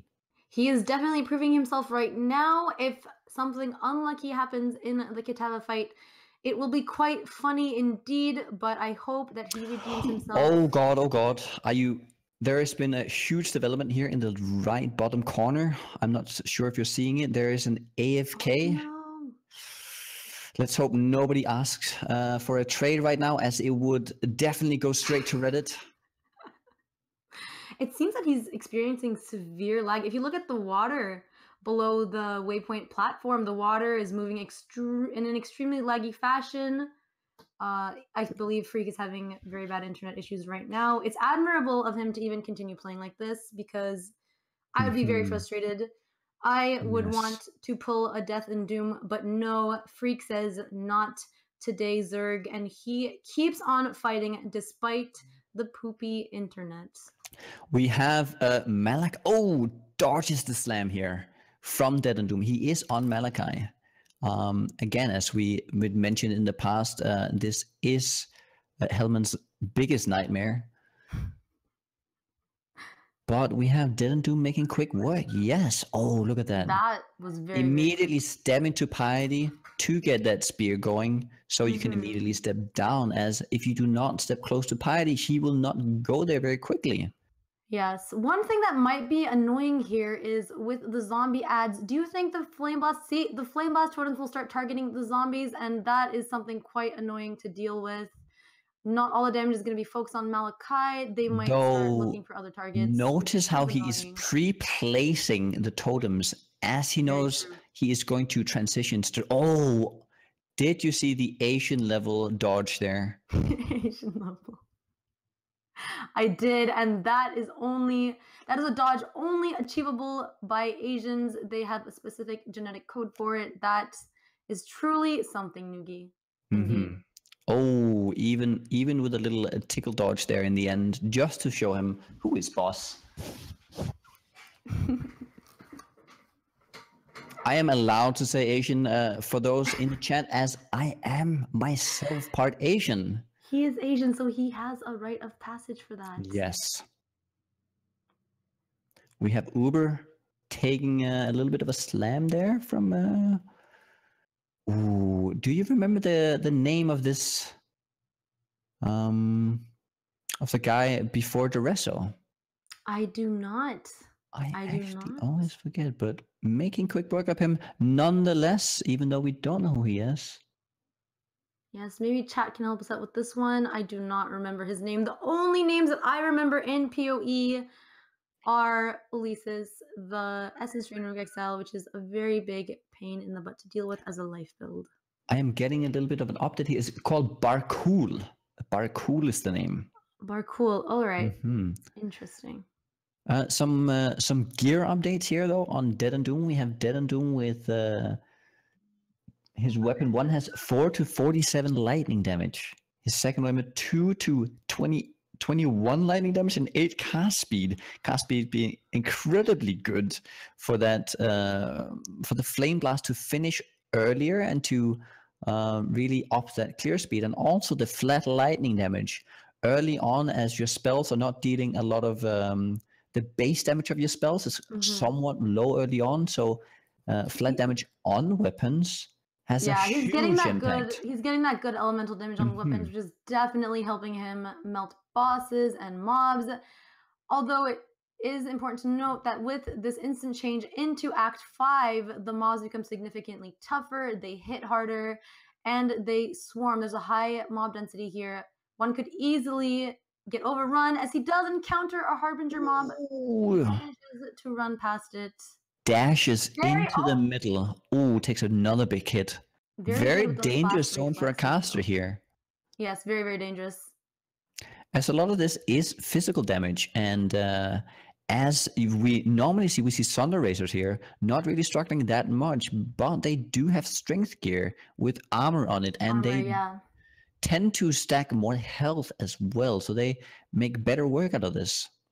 Playing very offensive though. Very good flash management, constantly taking a hit and immediately potting. He is playing as if he is in last place right now. The effort that he is showing, the others need to show the similar effort. He is not letting up. He probably knows he's first. He wants it to stay that way right now. For sure, definitely everything to prove here. Wants to take home that first place as he missed out on the previous two. Agreed.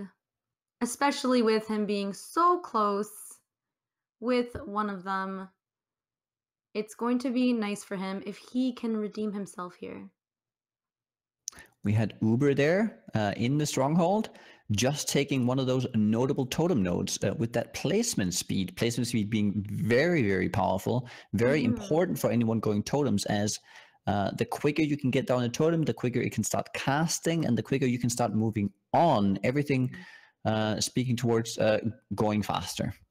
Yes, very, very true. And DeadandDoom is fighting the mini boss, and no ghost this time, so he is perfectly safe. Fortunately for him, not ghosted. Unlike Ziz, he survives and moves on, getting close to Kitava, approaching ever so soon. While the rest, Freeq is in his comb fight right now, about to finish him off. All three in the combs area. Yes. With Freeq being on the fight. Doing the figure 8, I see. Almost the figure 8, yes. Going very, very low with the Summoning Spirits running after him. It's hard to take a break and cast your totems when they are trailing after you like that. Calms does not even care that you're placing totems. Will just keep slamming at your face. Agreed. And he is almost down. Freeq should be good. While there we go. Ooh, there we go. Very nice. Gets that. I see. We're gonna pick. He is picking up the Cobalt Jewel. Is he gonna ID it? Normally, you would not use jewels. But what you would do instead is you would maybe wait and see. You wouldn't pick the jewel node to begin with, as you can never be guaranteed that you're going to get a good jewel. Yes, exactly. So if he can then ID this and it turns out very well or very good, he will then pick up those 2 nodes to get that jewel slot for sure. Yeah, that makes great sense. I'm gonna have to take a quick 2 seconds here. My dog needs to be let out into the yard. I will be right back. That is okay. We will be eagerly awaiting your return. All right. Well, in the meantime, we do have Ventura taking some big hits. We have Uber and Ventura going neck and neck for that 3rd place count kill. Uber making it there first. Let's see how he does it. Here, what you really have to be careful of is you do not want to place your totems in front of where you're going. So let's see. Oh, he does do it a little bit. You should always be placing it behind yourself. Oh, walking in front again. I would highly recommend not doing that, as it can lead to Calm slamming towards the totem and you walking straight into it and then dying because of it. We had a bit of a development down at Ventura. Not really. He is in town, maybe just doing some purchases. While in the meantime, Uber finishing off. Almost. Calm doing his very best to dodge the totems. Does it again. Uber getting maybe a little frustrated here. Goes in. Oh, goes close. Wants to finish. And makes it. Very good. Uber not happy about that. Shakes its head. Oh, we do. Oh, and we have a very. We do not even have. I have not seen this. Okay, so we do not have Flame Blast on Ventura. I wonder if that is a mistake, as Flame Blast is considered the best build for racing on a caster. Ooh, we're getting another chat spam. a little peek there. Let's see if Ventura is affected by this at all. He does not seem to give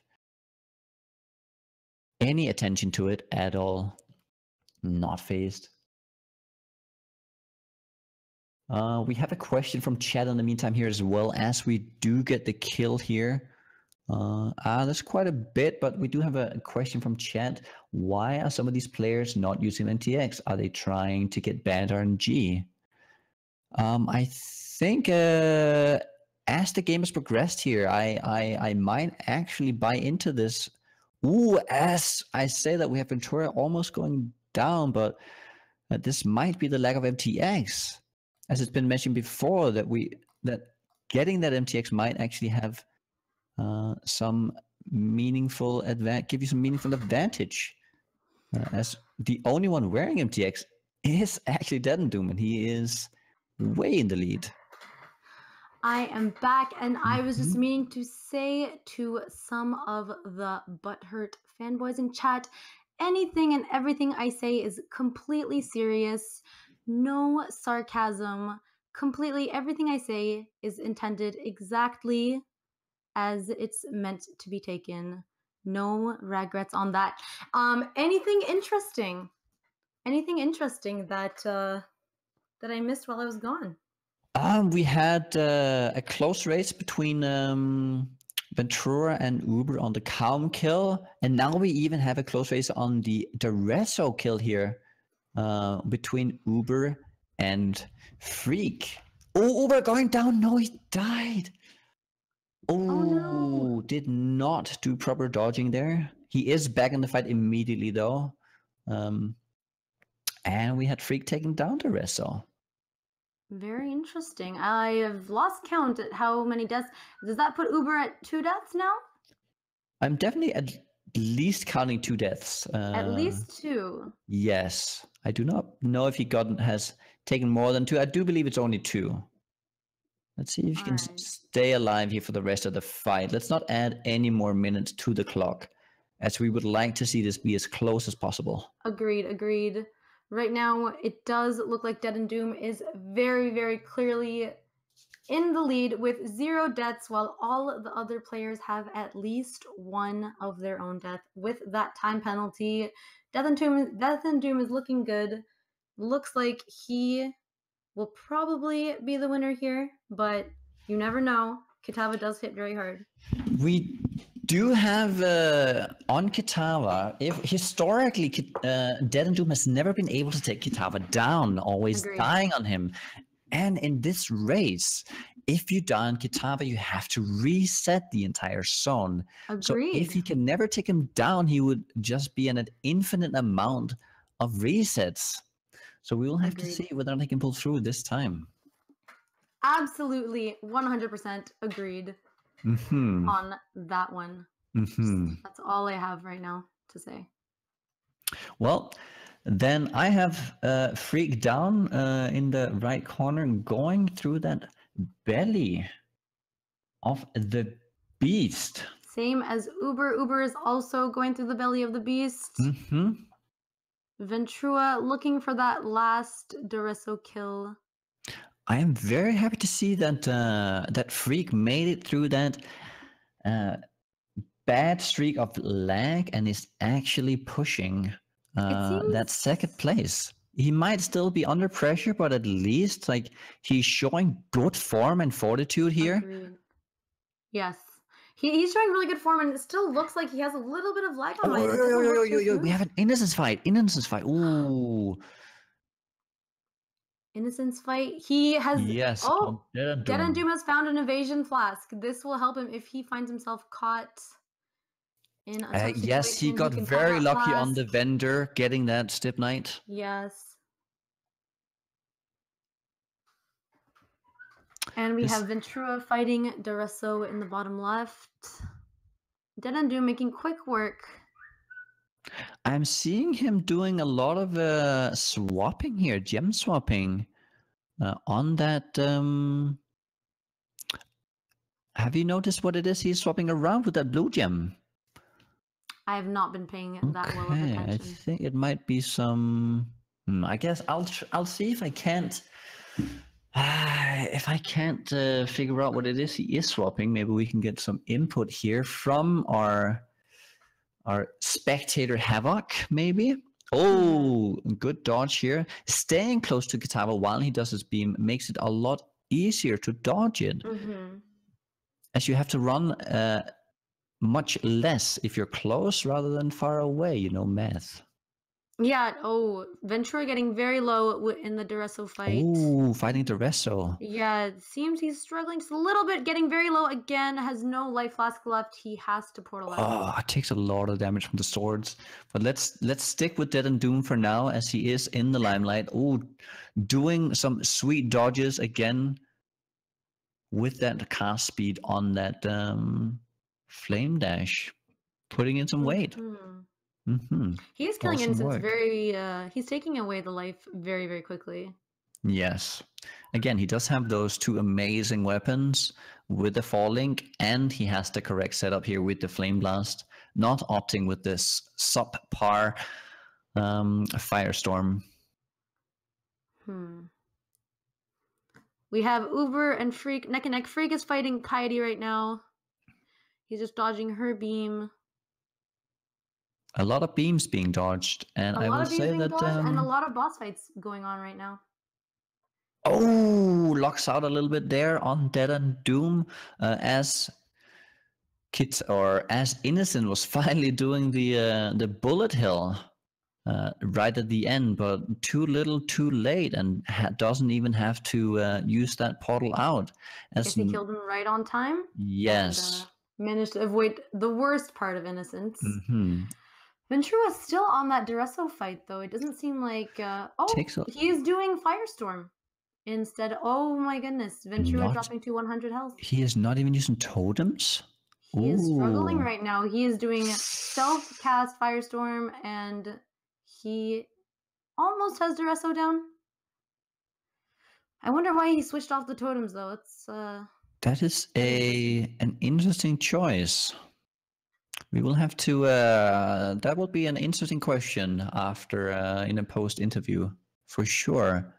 What made him decide that? I don't really know why. Maybe he was not really feeling that he could keep his totems alive, as Duresso might have been killing them over and over again. So he would rather opt for that guaranteed damage of him doing the aiming rather than the totem, not putting trust in the computer, in the AI. Yeah, and Uber on that piety fight right now.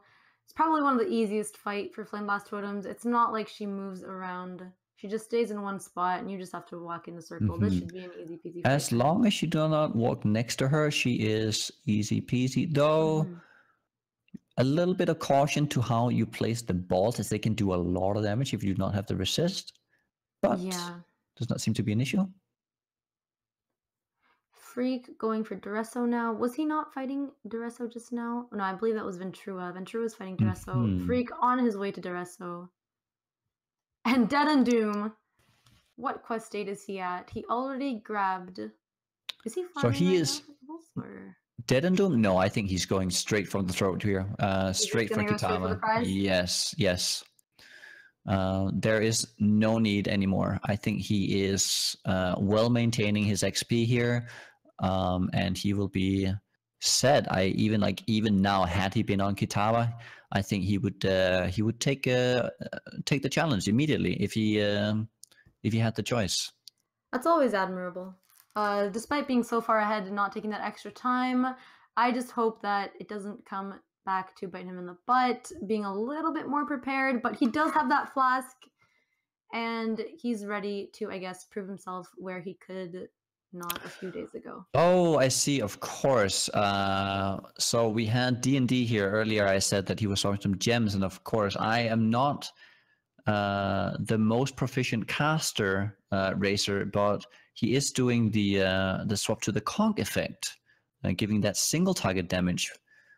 But the conk effect being much worse on clearing and XPing and going through the areas themselves. So it's only something you really use in the boss. You would rather, I believe, you use faster casting while just going through the areas, as you would rather just have the Flame Blast end as soon as possible to kill the monsters and then move on. Yeah, and it seems Uber has switched to Firestorm totems instead of Flame Blast totems. Uber as well, swapping away from those Firestorm. Yes, Not he really. decided to go Spell Totem with his Firestorm, whereas Ventura decided to go self-cast Firestorm.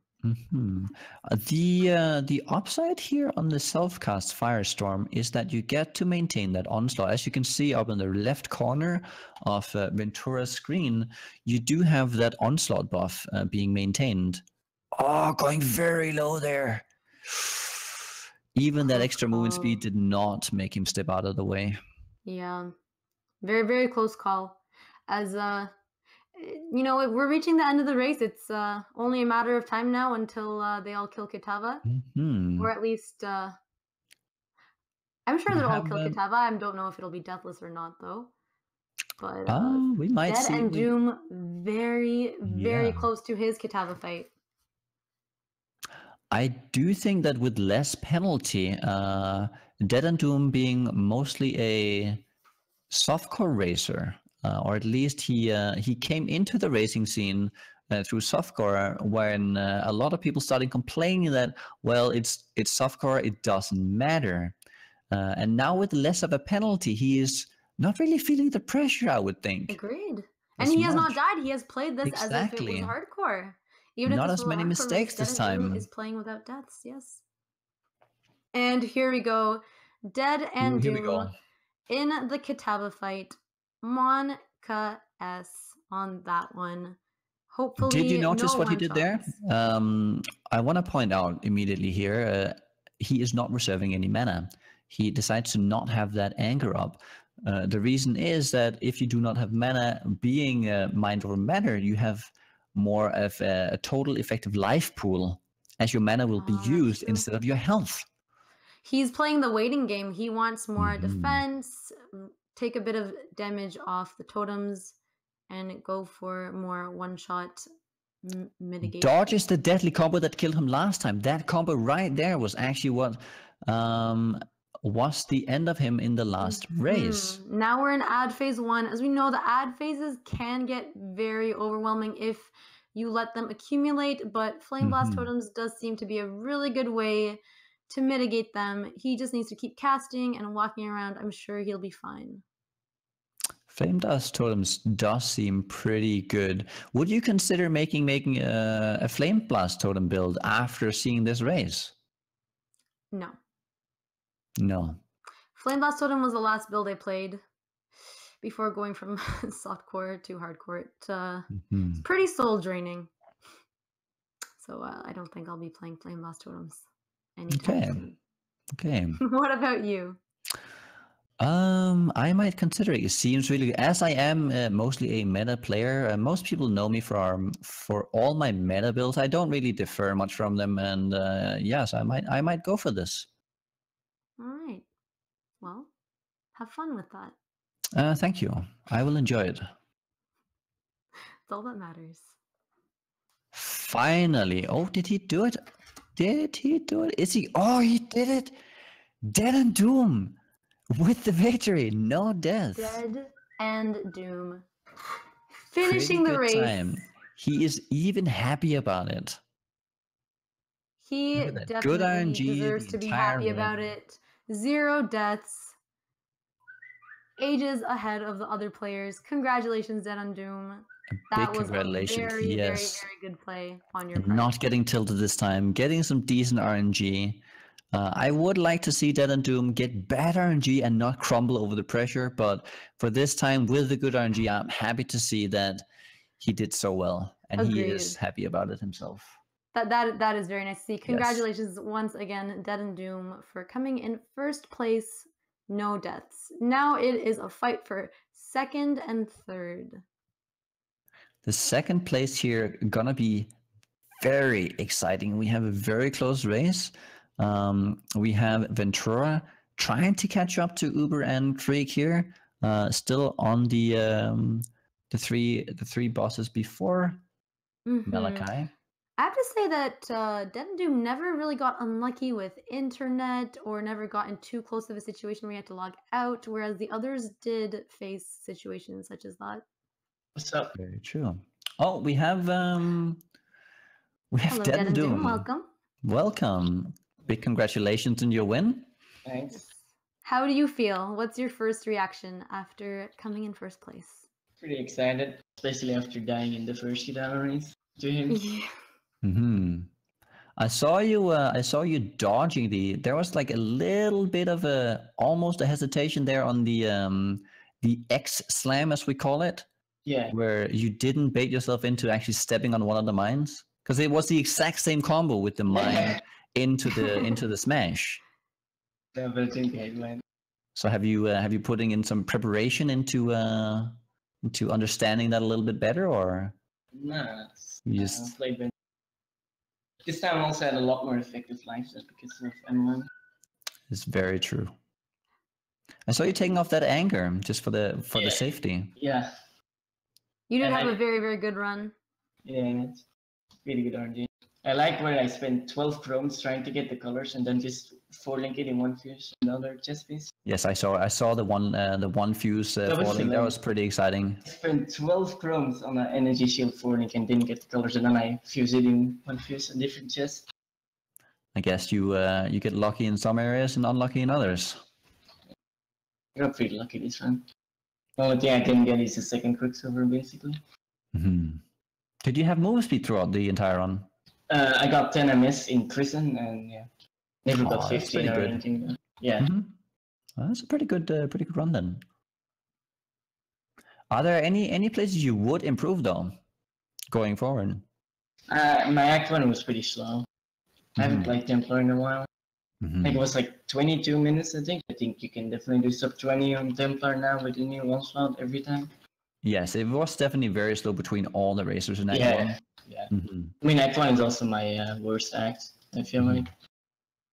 It was a little bit closer in the first act, and in the later act, you really, really pulled ahead of everyone, set a huge distance, and set a really good pace for yourself, and you didn't stop. And I thought maybe since you're so ahead, you might prepare a little bit more, but nope, you went straight to Kitava and did the whole thing deathless. So, congrats again. Yeah. Well, I have a few more questions here. So, about your weapons, they seemed pretty good. Yeah, they're both essenced. I don't remember which essence it is. The lightning disclosed one. The lightning one, yes. Torment, I think. Yes, I do believe you're right. Yeah, I got There's two the of Wrath them. and the Torment, and the Wrath, or the Torment is the one with the flat lightning. Yeah. Mm-hmm. That is quite the pickup, and also the another thing to note on your character, as you are the only one rocking MTXs. Oh, yeah. I think that's why I won. Huh? I definitely think that it played a role, as we are seeing very bad RNG on pretty much the rest of the group here, and they are not wearing any MTX. Yeah, Ventura has been getting pretty unlucky. I don't know about Uber now.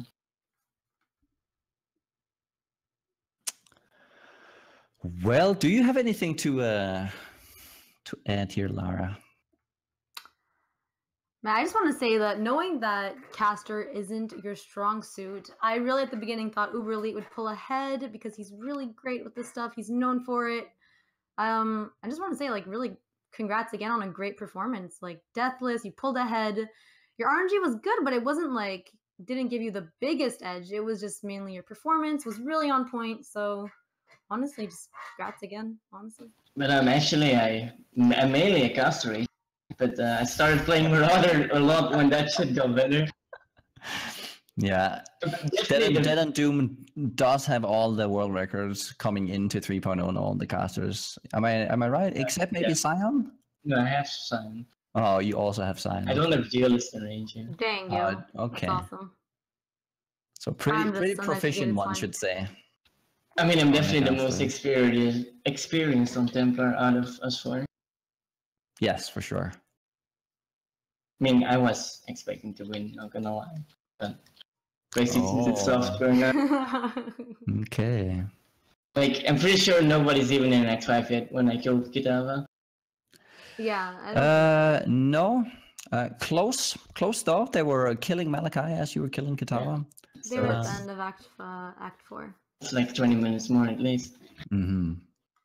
Definitely seeing that we could be encouraging some of these veterans to maybe up their game a little bit more so you can get some more competition. Yeah, that'd be nice. Also, my goal was sub 2 hours, which I got. I didn't actually expect to get it because on caster it's quite a bit slower than Marauder. Oh, is it really? Yeah. I always felt the casters were about as fast as Rangers, and I don't think they seem that much slower. Now, Marauder and Duelist then- are way faster for this. Okay. I got way better RNG in this one than my Marauder run. Mm-hmm. What do you think is the key factor in the Thunder winning out by so much over the casters? First of all, Leaf Slam. It's Mhm. just insane. And then secondly, like I have to play a lot safer on Flame Blast zones while clearing packs because they have like a delay before the Flame Blast blows up. But with Thunder, you just Thunder once and the entire pack is dead and you just keep going. I had a lot of close calls in Act 5 of me getting stuck between mobs. Yeah, I definitely saw that in the area that Uber is currently going through, the slave pens. You took a lot of damage in there coming in. Did you just have did that like give you some time to like adjust going through that area, like just getting used to it through the rest? Also, you get the Stip Knight after the slave pens, right? Yeah. I decided to go for that instead of the silver. I think it's actually still faster because you can just play so much more YOLO. I would definitely agree on that. I mean, I'd probably get the silver flask if I'm shield charging because you also benefit from the attack speed then. But Yes, for sure. I don't think shield charging is worth it if you don't go Inquisitor. Or before the like you have to have the ascendancy, you mean? Yeah, I think. Yes. Okay. Do you have any so I guess do you have any shout outs or anything? Or anything you would like to Not really. Not really. Nobody helped you here to victory. No. Okay. Well, I guess Crane kind of, right? He pushed me to get better. Okay. But for this actual race, no. Not really. Would you like to see Crane come back? Yes, very much. But I very much doubt he will. We'll see, maybe.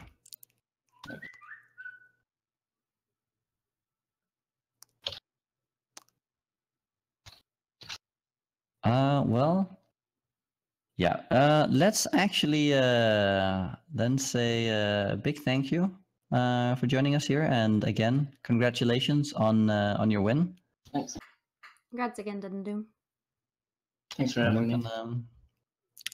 we're gonna be jumping right back into it with some action here on Malachi. Yes, we have Ventura fighting Malachi while everyone else is in Act 5. Ventura has not been having the best of runs, but, you know, I believe in him. There's always time. He does have that, as you can see here, the onslaught coming in, meaning that he will have more movement speed than any of the others. So if he can actually etch this one out and get some good RNG, maybe he can still make it back. Perhaps. I wonder what. Oh, never mind. That's just DeadandDoom screen. I was wondering if there was another DC. We have Freeq and Uberelite almost head in head. Mm-hmm. Well, let's stay on Ventura here until the end of the kill here. Let's see how he deals with it.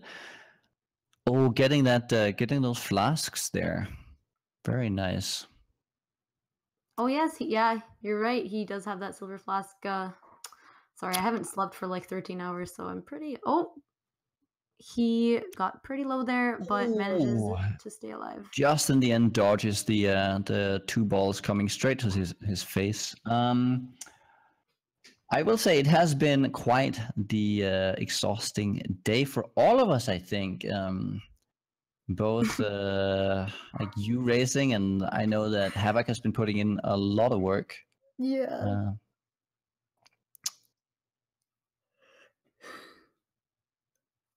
Getting that yawn out of the system. Yeah, sorry. I said 13 hours, but I slept for 2 hours. That's why. 13 hours and then 2 hours of no sleep, like 2 hours of sleep. And then I stayed up all the day before that too. So Getting very close to the kill here for Ventura, though. Yeah, Taking Ventura his gets the sweet kill. time. Definitely could use some improvement maybe on his setup. I do not think this is very optimal right now. Uber Elite entered Oriath Square just now. I think he'll be on his way to Innocence. Definitely putting in a good time now, I would say. I think Freeq is trying to find his way out of. Yeah, Slave running pen. into a lot of dead ends here. No, this is the blocks, the control blocks. Oh, that's true. Yes, but I do not believe you're supposed to go. Let's see. Oh, He does gets seem like he's quite lost tricked. right now. Yes, it does. I don't think you should be going for that quest area. Oh, he does not go. Or does he go that way? Because that is the Mia's meter. Do you remember if that is a... I always get it because I believe it gives you a skill point, but is it actually required for you to pick it up? I don't think so, but maybe he's thinking this mass He needs meter a will little give bit of him, or the skill point will give him an edge in the Kitava race, maybe? Maybe he's Yeah, holding out maybe. for one more point here or there. In the meantime, Uber's just going really fast now. I'm really liking what I'm seeing out of him now. It had a little bit of a rough start, a few unfortunate deaths here and there. I do wonder, is he actually ahead with some of the deaths he's had? Oh, we had a death down there. Oh no, Ventura going down. Ventura's third death, I believe. Yes. Did he go for that shrine? I can see a lightning strike in there. His stream is ended for me. Oh, I don't know if you can still see his stream. Maybe he gave up. Feels unfortunate. bad, man. Unfortunate. Ventura, Mr. Billy Ready himself. I think he might have given up. That is unfortunate. Maybe it's just the time we are above those the 2 hour mark, right? The race has gone on quite a while, and looking at his setup, like, I don't really blame him. I think there were some mistakes made, and maybe he's just saying, well, let's cut our losses and make it better next time. And his damage wasn't the best. He would have to dance around bosses for hours while the Flame Blast did their damage little by little. So I can see where Ventura is coming from. Rip him. Let me then just update my little screen here so I can get more of a Uber on Freeq action here. There we go. Okay, so if Uber, let's see, he did not offer the Step Knight though. Surprising. No Onslaught Potion, no Step Knight. You should definitely have picked up one of them. Did he go for another? He is running a double Quicksilver right now, yes. Interesting tactic. Maybe he's thinking he can outrun Kitava's hits instead of requiring that extra evasion. Yes, maybe. I will say though that if you have both the Onslaught and the Quicksilver, you do end up running a lot faster. And you get that sweet cast speed, all that damage. Interesting. In the meantime, Freeq trying to catch up, also rocking the double Quicksilver. I really do. I'm not a big fan of this, as the other utility potions have weighs so much more, especially once you get into the kill pack click potion, move on to the next pack, kill pack click potion, as then you can maintain all of your potions pretty much all the time. I would say this is more of a concession going for the double Quicksilver, as you are banking on having to run around a lot more and not killing the pack immediately. Yeah. I think he is relying on just being too quick to, you know, get hit by Kitava, but I don't know. I agree with you. Maybe he should have gone for a Stibnite Flask or something like that. because the ads can get pretty tough if you don't take care of them quick enough. Very true. Very true. What would you have gone for here? Probably a Stibnite as well. I probably would have gone for Stibnite. Taking that advice of DeadandDoom?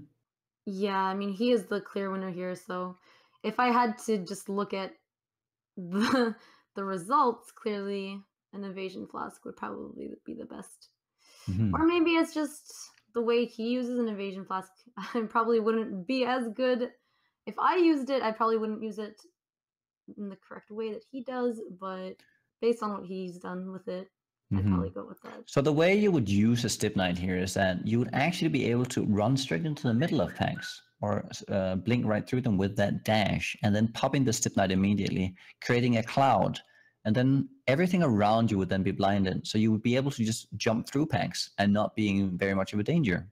But like you said before, it works until it doesn't. I will say here on the on evasion though, if you're not getting one shot, it is very, very good, as the game uses something called entropy, and you will not get hit twice in a row if you have evasion. Well, you can if you have very low evasion, but with blind, I can guarantee you these monsters will not hit you twice in a row.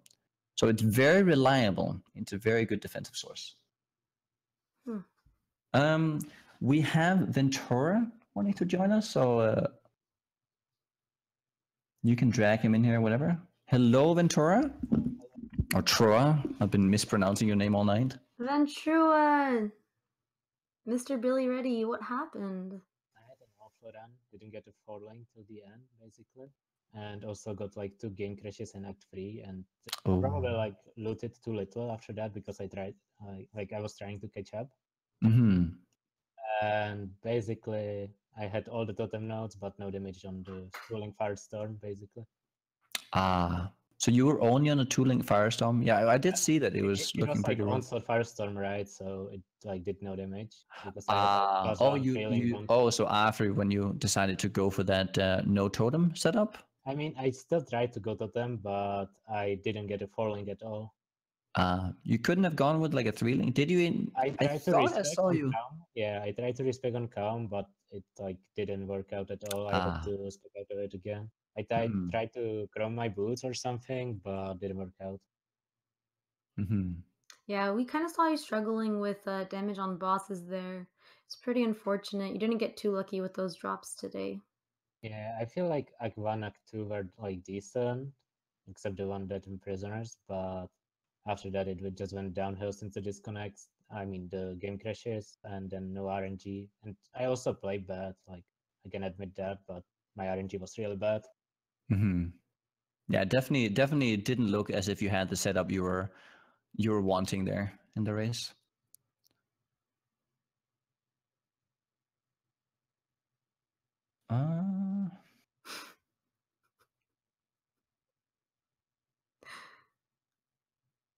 Hello? Hello, Lara. Hello, Ventura. Well, at least I hope you had some fun in the race at least. I mean, it was fun until it got really frustrating in Act 4 when I was checking all the vendors and couldn't get a 4 link. Yeah, it is really frustrating when you're in a race and just nothing goes your way. I will say you stuck it out a long time. Yeah, I could definitely see that you were trying to give up earlier, but I wanted to finish it, but it literally there was no point in trying anymore. I died like 4 times.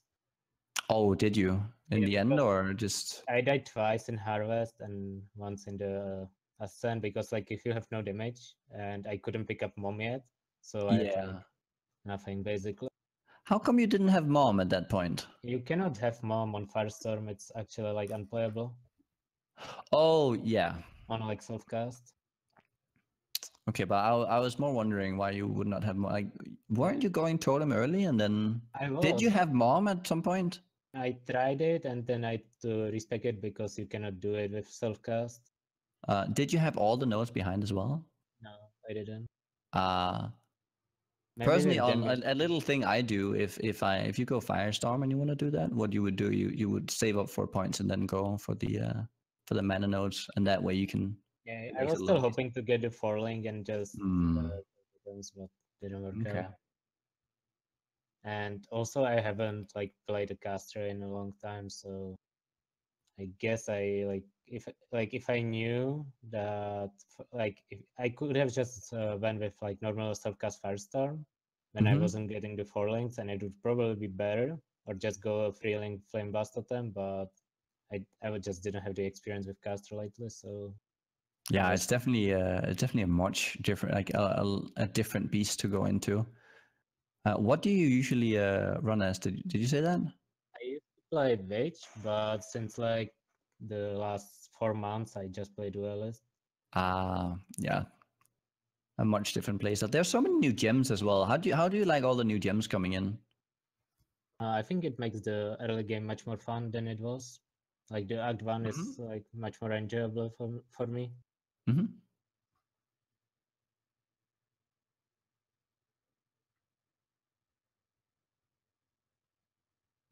I will leave you guys to commentate on the rest of the race. Have fun, and hopefully we have a good race at the end. It looks like Uber and Freeq are really close to Yeah, each it's other. a really close race. Like I was hoping to have you in there as well for the three-way. It was looking very close between all of you for a long time. Very But exciting. in the Act 4, I just felt too far behind. Yeah, yeah. It was a That's how it solid goes. effort, Ventura. You did what you could with what you had. It was a really solid effort. Anyways, thank you for participating, and we'll move on to the cast. So Uber and Freeq are like They're really neck and neck. neck and neck, yeah. We have Uber reporting out there, coming back in. Waiting in that, using the golem to bait the beam. I like it. Ooh, misplacing the totems a little bit. I feel like here you want to, you definitely want to wait until one of his casts and then immediately pop the totem after so he cannot dash out of it. Oh, he's throwing the, can he make it behind the statue? Ooh, got behind it. He made it, and he dodged all of them. It's definitely the scariest. See if he can Innocence trigger phase. the, straight into the beam. Quite annoying as I believe he's just about to trigger a phase here, right? Yeah, so it just takes Yeah. up extra time. Meanwhile, Uber's done with his innocence fight, and he is on his way to grab that staff of innocence and make his way over to Kitava. So, do you think that Freeq will start catching up here, or do you think Uber will just maintain his lead? Let's look at the flasks that they have. They both decided to go dual Quicksilver. I remember you were questioning Uberlite's decision on going dual Quicksilver and not an evasion or an onslaught flask. It appears that Freeq has opted for the same. Maybe they thought if they went dual Quicksilver, they could catch up to first or second. I think now their priority is more beating each other, which is why they're not going with the defensive evasion flask. They're trying to get all. Oh, he dodges on the kill. Wow, crazy. He almost died right there. That would have been an additional 2 minutes to his. Do we have like a death counter? I will just ask here. Let's get a While death Uber counter. skips an essence, this is probably too late in the race to make a difference. So you would probably rather just. I guess we'll just maybe have it a surprise and just have them type /deaths when they both complete and just add that to their time. But yeah, I think that's why they're both going dual Quicksilver now, just kind of competing with each other rather than trying to prepare for the mobs and ads and stuff. It would be nice to know though, to get like an idea of how close they are. We still have the. Ooh, are you seeing that, Donna? I believe that the time difference on the timer has actually increased. Or am I just... Remember when we called this out before? We said that Freeq's timer was 1 minute behind. But it's like... Uber's. It's 1:10 now. Or was it always 110? I might be misremembering here. But... We might have to take a little look at the VODs here. I don't know. I don't know. Sneaking in a little pause there every now and Very then. sneaky, maybe. Maybe. But if you take into account the difference in time, they're at around the same. If Freeq had another minute, yeah, they're very, he very would be close. exactly where Uber was Very right now. So I think close. it's going to come down to the amount of deaths at the end. And that we don't know, which is kind of exciting, actually. It is. I am looking forward to seeing how they both end up faring against the beast, Kitava himself. Yeah, because they both see DeadandDoom had the evasion flask, which definitely helped him out. These two decide to go dual Quicksilver, so I do think that might actually end up hurting them both. They might just get overwhelmed on the ad phase as that Stip Knight. If you layer it down around all the ads, they become a lot more manageable. Also, they do not seem to have the same kind of damage. I think they're slightly less than DeadandDoom, so there might be more of a struggle. DeadandDoom had a very smooth run. And Freeq actually has a bit more HP and actually has 123 ES, while Uber doesn't. I don't know if it'll end up coming down to that little bit of extra HP or ES that ends up saving you, but I'm not sure if either of them have Mind Over Matter either. I'm not sure if they spec'd into that. I do. Okay, so I can tell you that Freeq definitely has Mind Over Matter. As you can see, his mana pool is 850. Uber only with the 400 does not have it. You'd see Uber taking hits as well, and his mana stays the same. Yeah. If you had MOM here with 100 mana, it would be nearly unplayable. That was the situation that Ventura was in, picking only the Mind Over Matter and not picking up the mana nodes behind it, making every single hit deplete your mana pool. And at that point, you're just lost.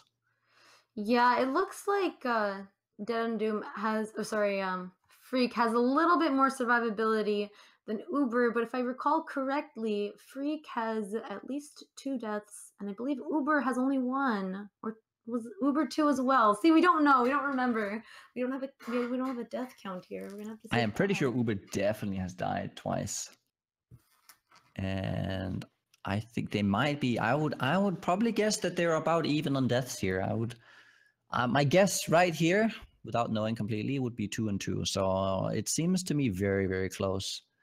I would guess that as well. Let's see here. I wanna actually let's remember the time exactly here when Uber clicks the stairs upstairs, so we can compare that to Freeq to get the right time.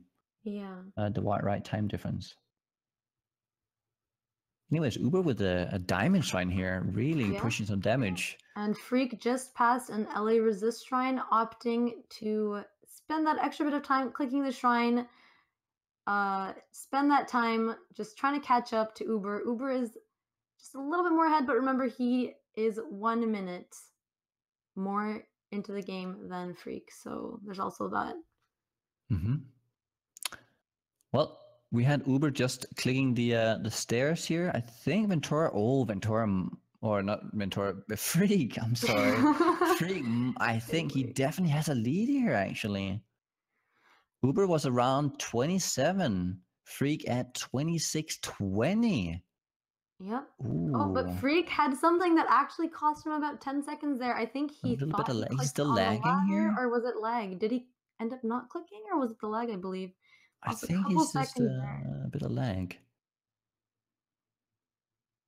This is definitely the time where... Oh, they're both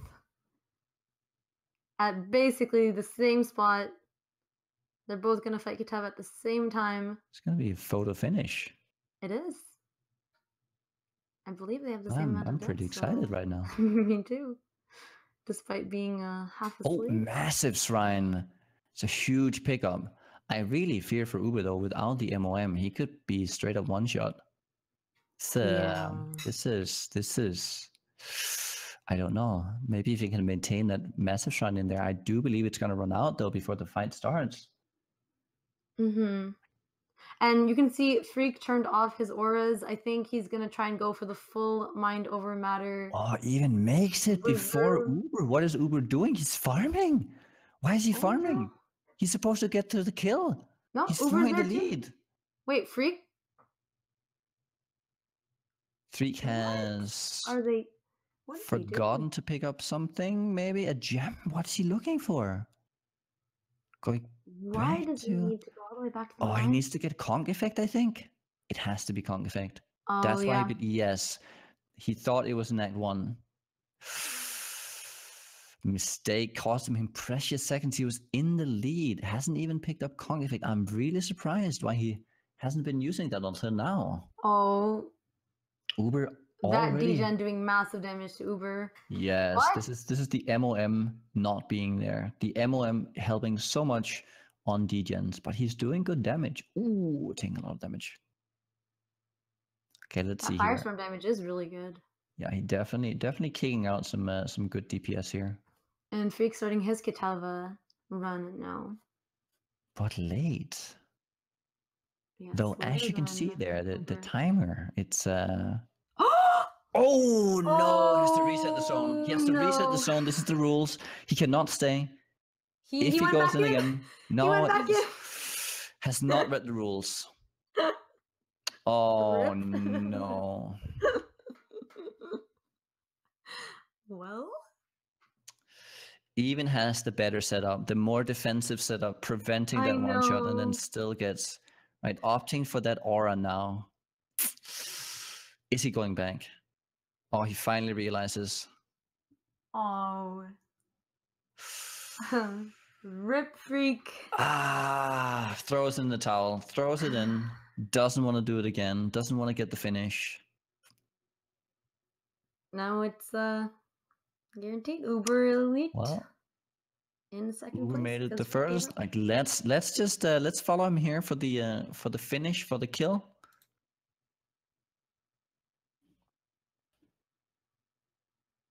Let's see, I'm gonna go full screen. I am going to go full screen. I'm gonna take this in all the way. What about you, Lara?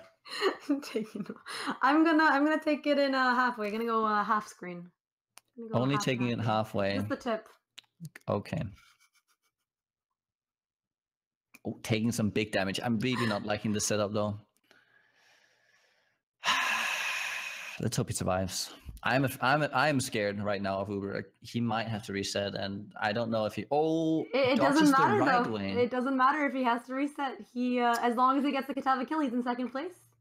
That is true. He could take another 28 minutes, and he would still be Yep. granted the second place. As we have the two other players throwing in the towel. Oh, but he did get it.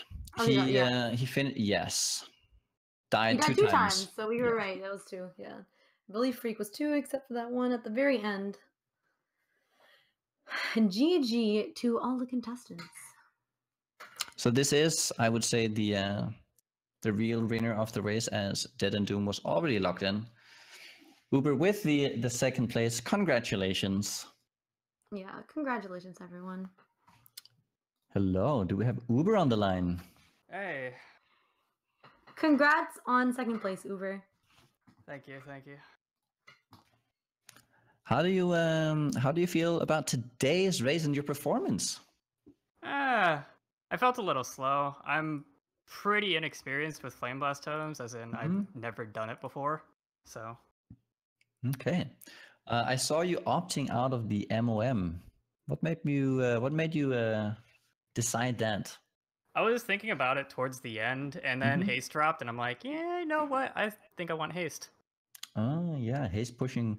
Do you think that is what made you take the lead against Freeq and Ventura? Because you were neck and neck, and then all of a sudden you were just pulling ahead. I'm not sure really, because well, I wasn't watching their streams at all, so I'm not sure what pulled me ahead at all. Maybe the double Quicksilver. Yeah, that's what I was gonna ask you about. You decided to go double Quicksilver instead of, evasion or onslaught or anything. I was guessing you're just trying to go as quick as you can rather than focus on defense. Yeah. And like when you race this much, like just having move speed is enough defense to carry for the most part. Mm-hmm. But would you say, do you find it better to having to run around rather than be able to go right through? As the Stip Knight, say you go with the Stip Knight, you could just run into packs, going straight in the middle and then popping that smoke cloud.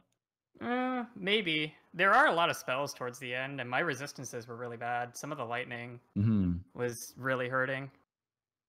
Yeah, that's definitely true. You cannot tank the big storm calls. Yeah. So how do you feel about getting that second place? Do you feel like you've redeemed yourself a little bit from your last race? Kind of. I mean, Sunder is... I've never raced as melee either, so Sunder is absolutely not my specialty at all. So you felt more at home? Yeah, I felt a lot more at home with this.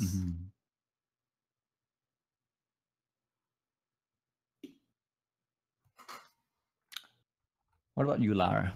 Any questions to such a veteran racer here? Maybe something you could learn from. Maybe something you could use in your next races to come. No. No. I don't really. How about I did notice you were quite focused on his hair. Oh yeah, I really like your hair, Uber. Your hair is really nice. Thank we need you. to discuss beauty secrets sometime. Sure thing. Well, right here, right now, then I would actually like to know, what shampoo are you currently using? Because I'm struggling myself. Oh man. I actually use tea tree shampoo. Tea tree, yeah. Yeah. I know that. It's really good. Here. Girl. Oh my god. Tea tree is really Tell me some more about that. I'm really eager to hear. What made both of you decide that? Decide what? On that product. Why do you like it? I just know of it. Hairdresser. I don't. My hairdresser actually recommended it to me, so. Oh, okay. Interesting. Back to PoE. Is there anything that you would do different if you could do this run again, Uber? I'm not really sure. I mostly just need to like flame dash more often because I know I keep forgetting to do that. Do you have cast speed, faster casting on your flame dash? I actually have arcane surge on it. I had the faster casting on my totem. So you didn't have an extra 3 link there for the flame dash? It would have been nice to get that. I probably should have vendored more to get a. I do see you have 2 fusions in that inventory right there. Yeah, I did. Well, okay. I had some really good cast speed though. Like I probably didn't need it. I had 16 cast speed on my main hand, 18 on my offhand. Wow, that's yeah. Okay, that is pretty. That is big. I think that actually might have been that plus the haste. Really, that pushes you forward for sure. My cast speed was ridiculous. I did definitely see some good damage coming out there on the Kitava fight. Yeah. Well, Firestorm kind of owns him. Oh, so you think that is better straight up than Flame Blast? Not for clear, but for Kitava, Firestorm, like you know how they nerf Kinetic Blast against Kitava? Like they didn't nerf Firestorm, which does basically the same thing. If DeadandDoom didn't tell me that, I probably wouldn't have done that. Okay. Well, I don't really think we have any extra questions. So yeah, I would like to thank you for participating, and again, congratulations on the second place here. Congrats again. Yeah. Thank you. I think we are going to go to some of the announcements for the next weekend, because we are not done. We have 4 races coming up next weekend. Saturdays and Sundays, we're going to have 2 races each day, much like we had this weekend. But this time we are going to announce them much further in advance. We're not going to have this 10-minute before the race starts announcement, little prep. So there is definitely a ton of stuff to look forward to. And I think I can speak on behalf of everyone involved in this, that we have been very happy and very, like, we really appreciate the amount of support that people have been showing. And that, yeah, and really looking forward to just keep doing these races. There will be many styles of races. There's going to be, I think in the beginning here, we're probably going to have less advanced races, but going forward, like party races, different starting locations, restrictions on gear and all that kind of stuff. It's going to be great. We're going to be rotating casters. We're going to be just doing everything we can to make the events fun and entertaining. Yeah. And I think that is it for now. So, Lara, any closing remarks? It was a really entertaining race to watch myself. I didn't ever really cast anything, but I had fun, and hope to see more races like this in the future. I really like the community organizing this. It's really interesting to see. Hopefully more happens later on. And that's it. I don't really have anything else. Okay. And congratulations again to all the contestants and everything. Yeah. Well, thanks for watching.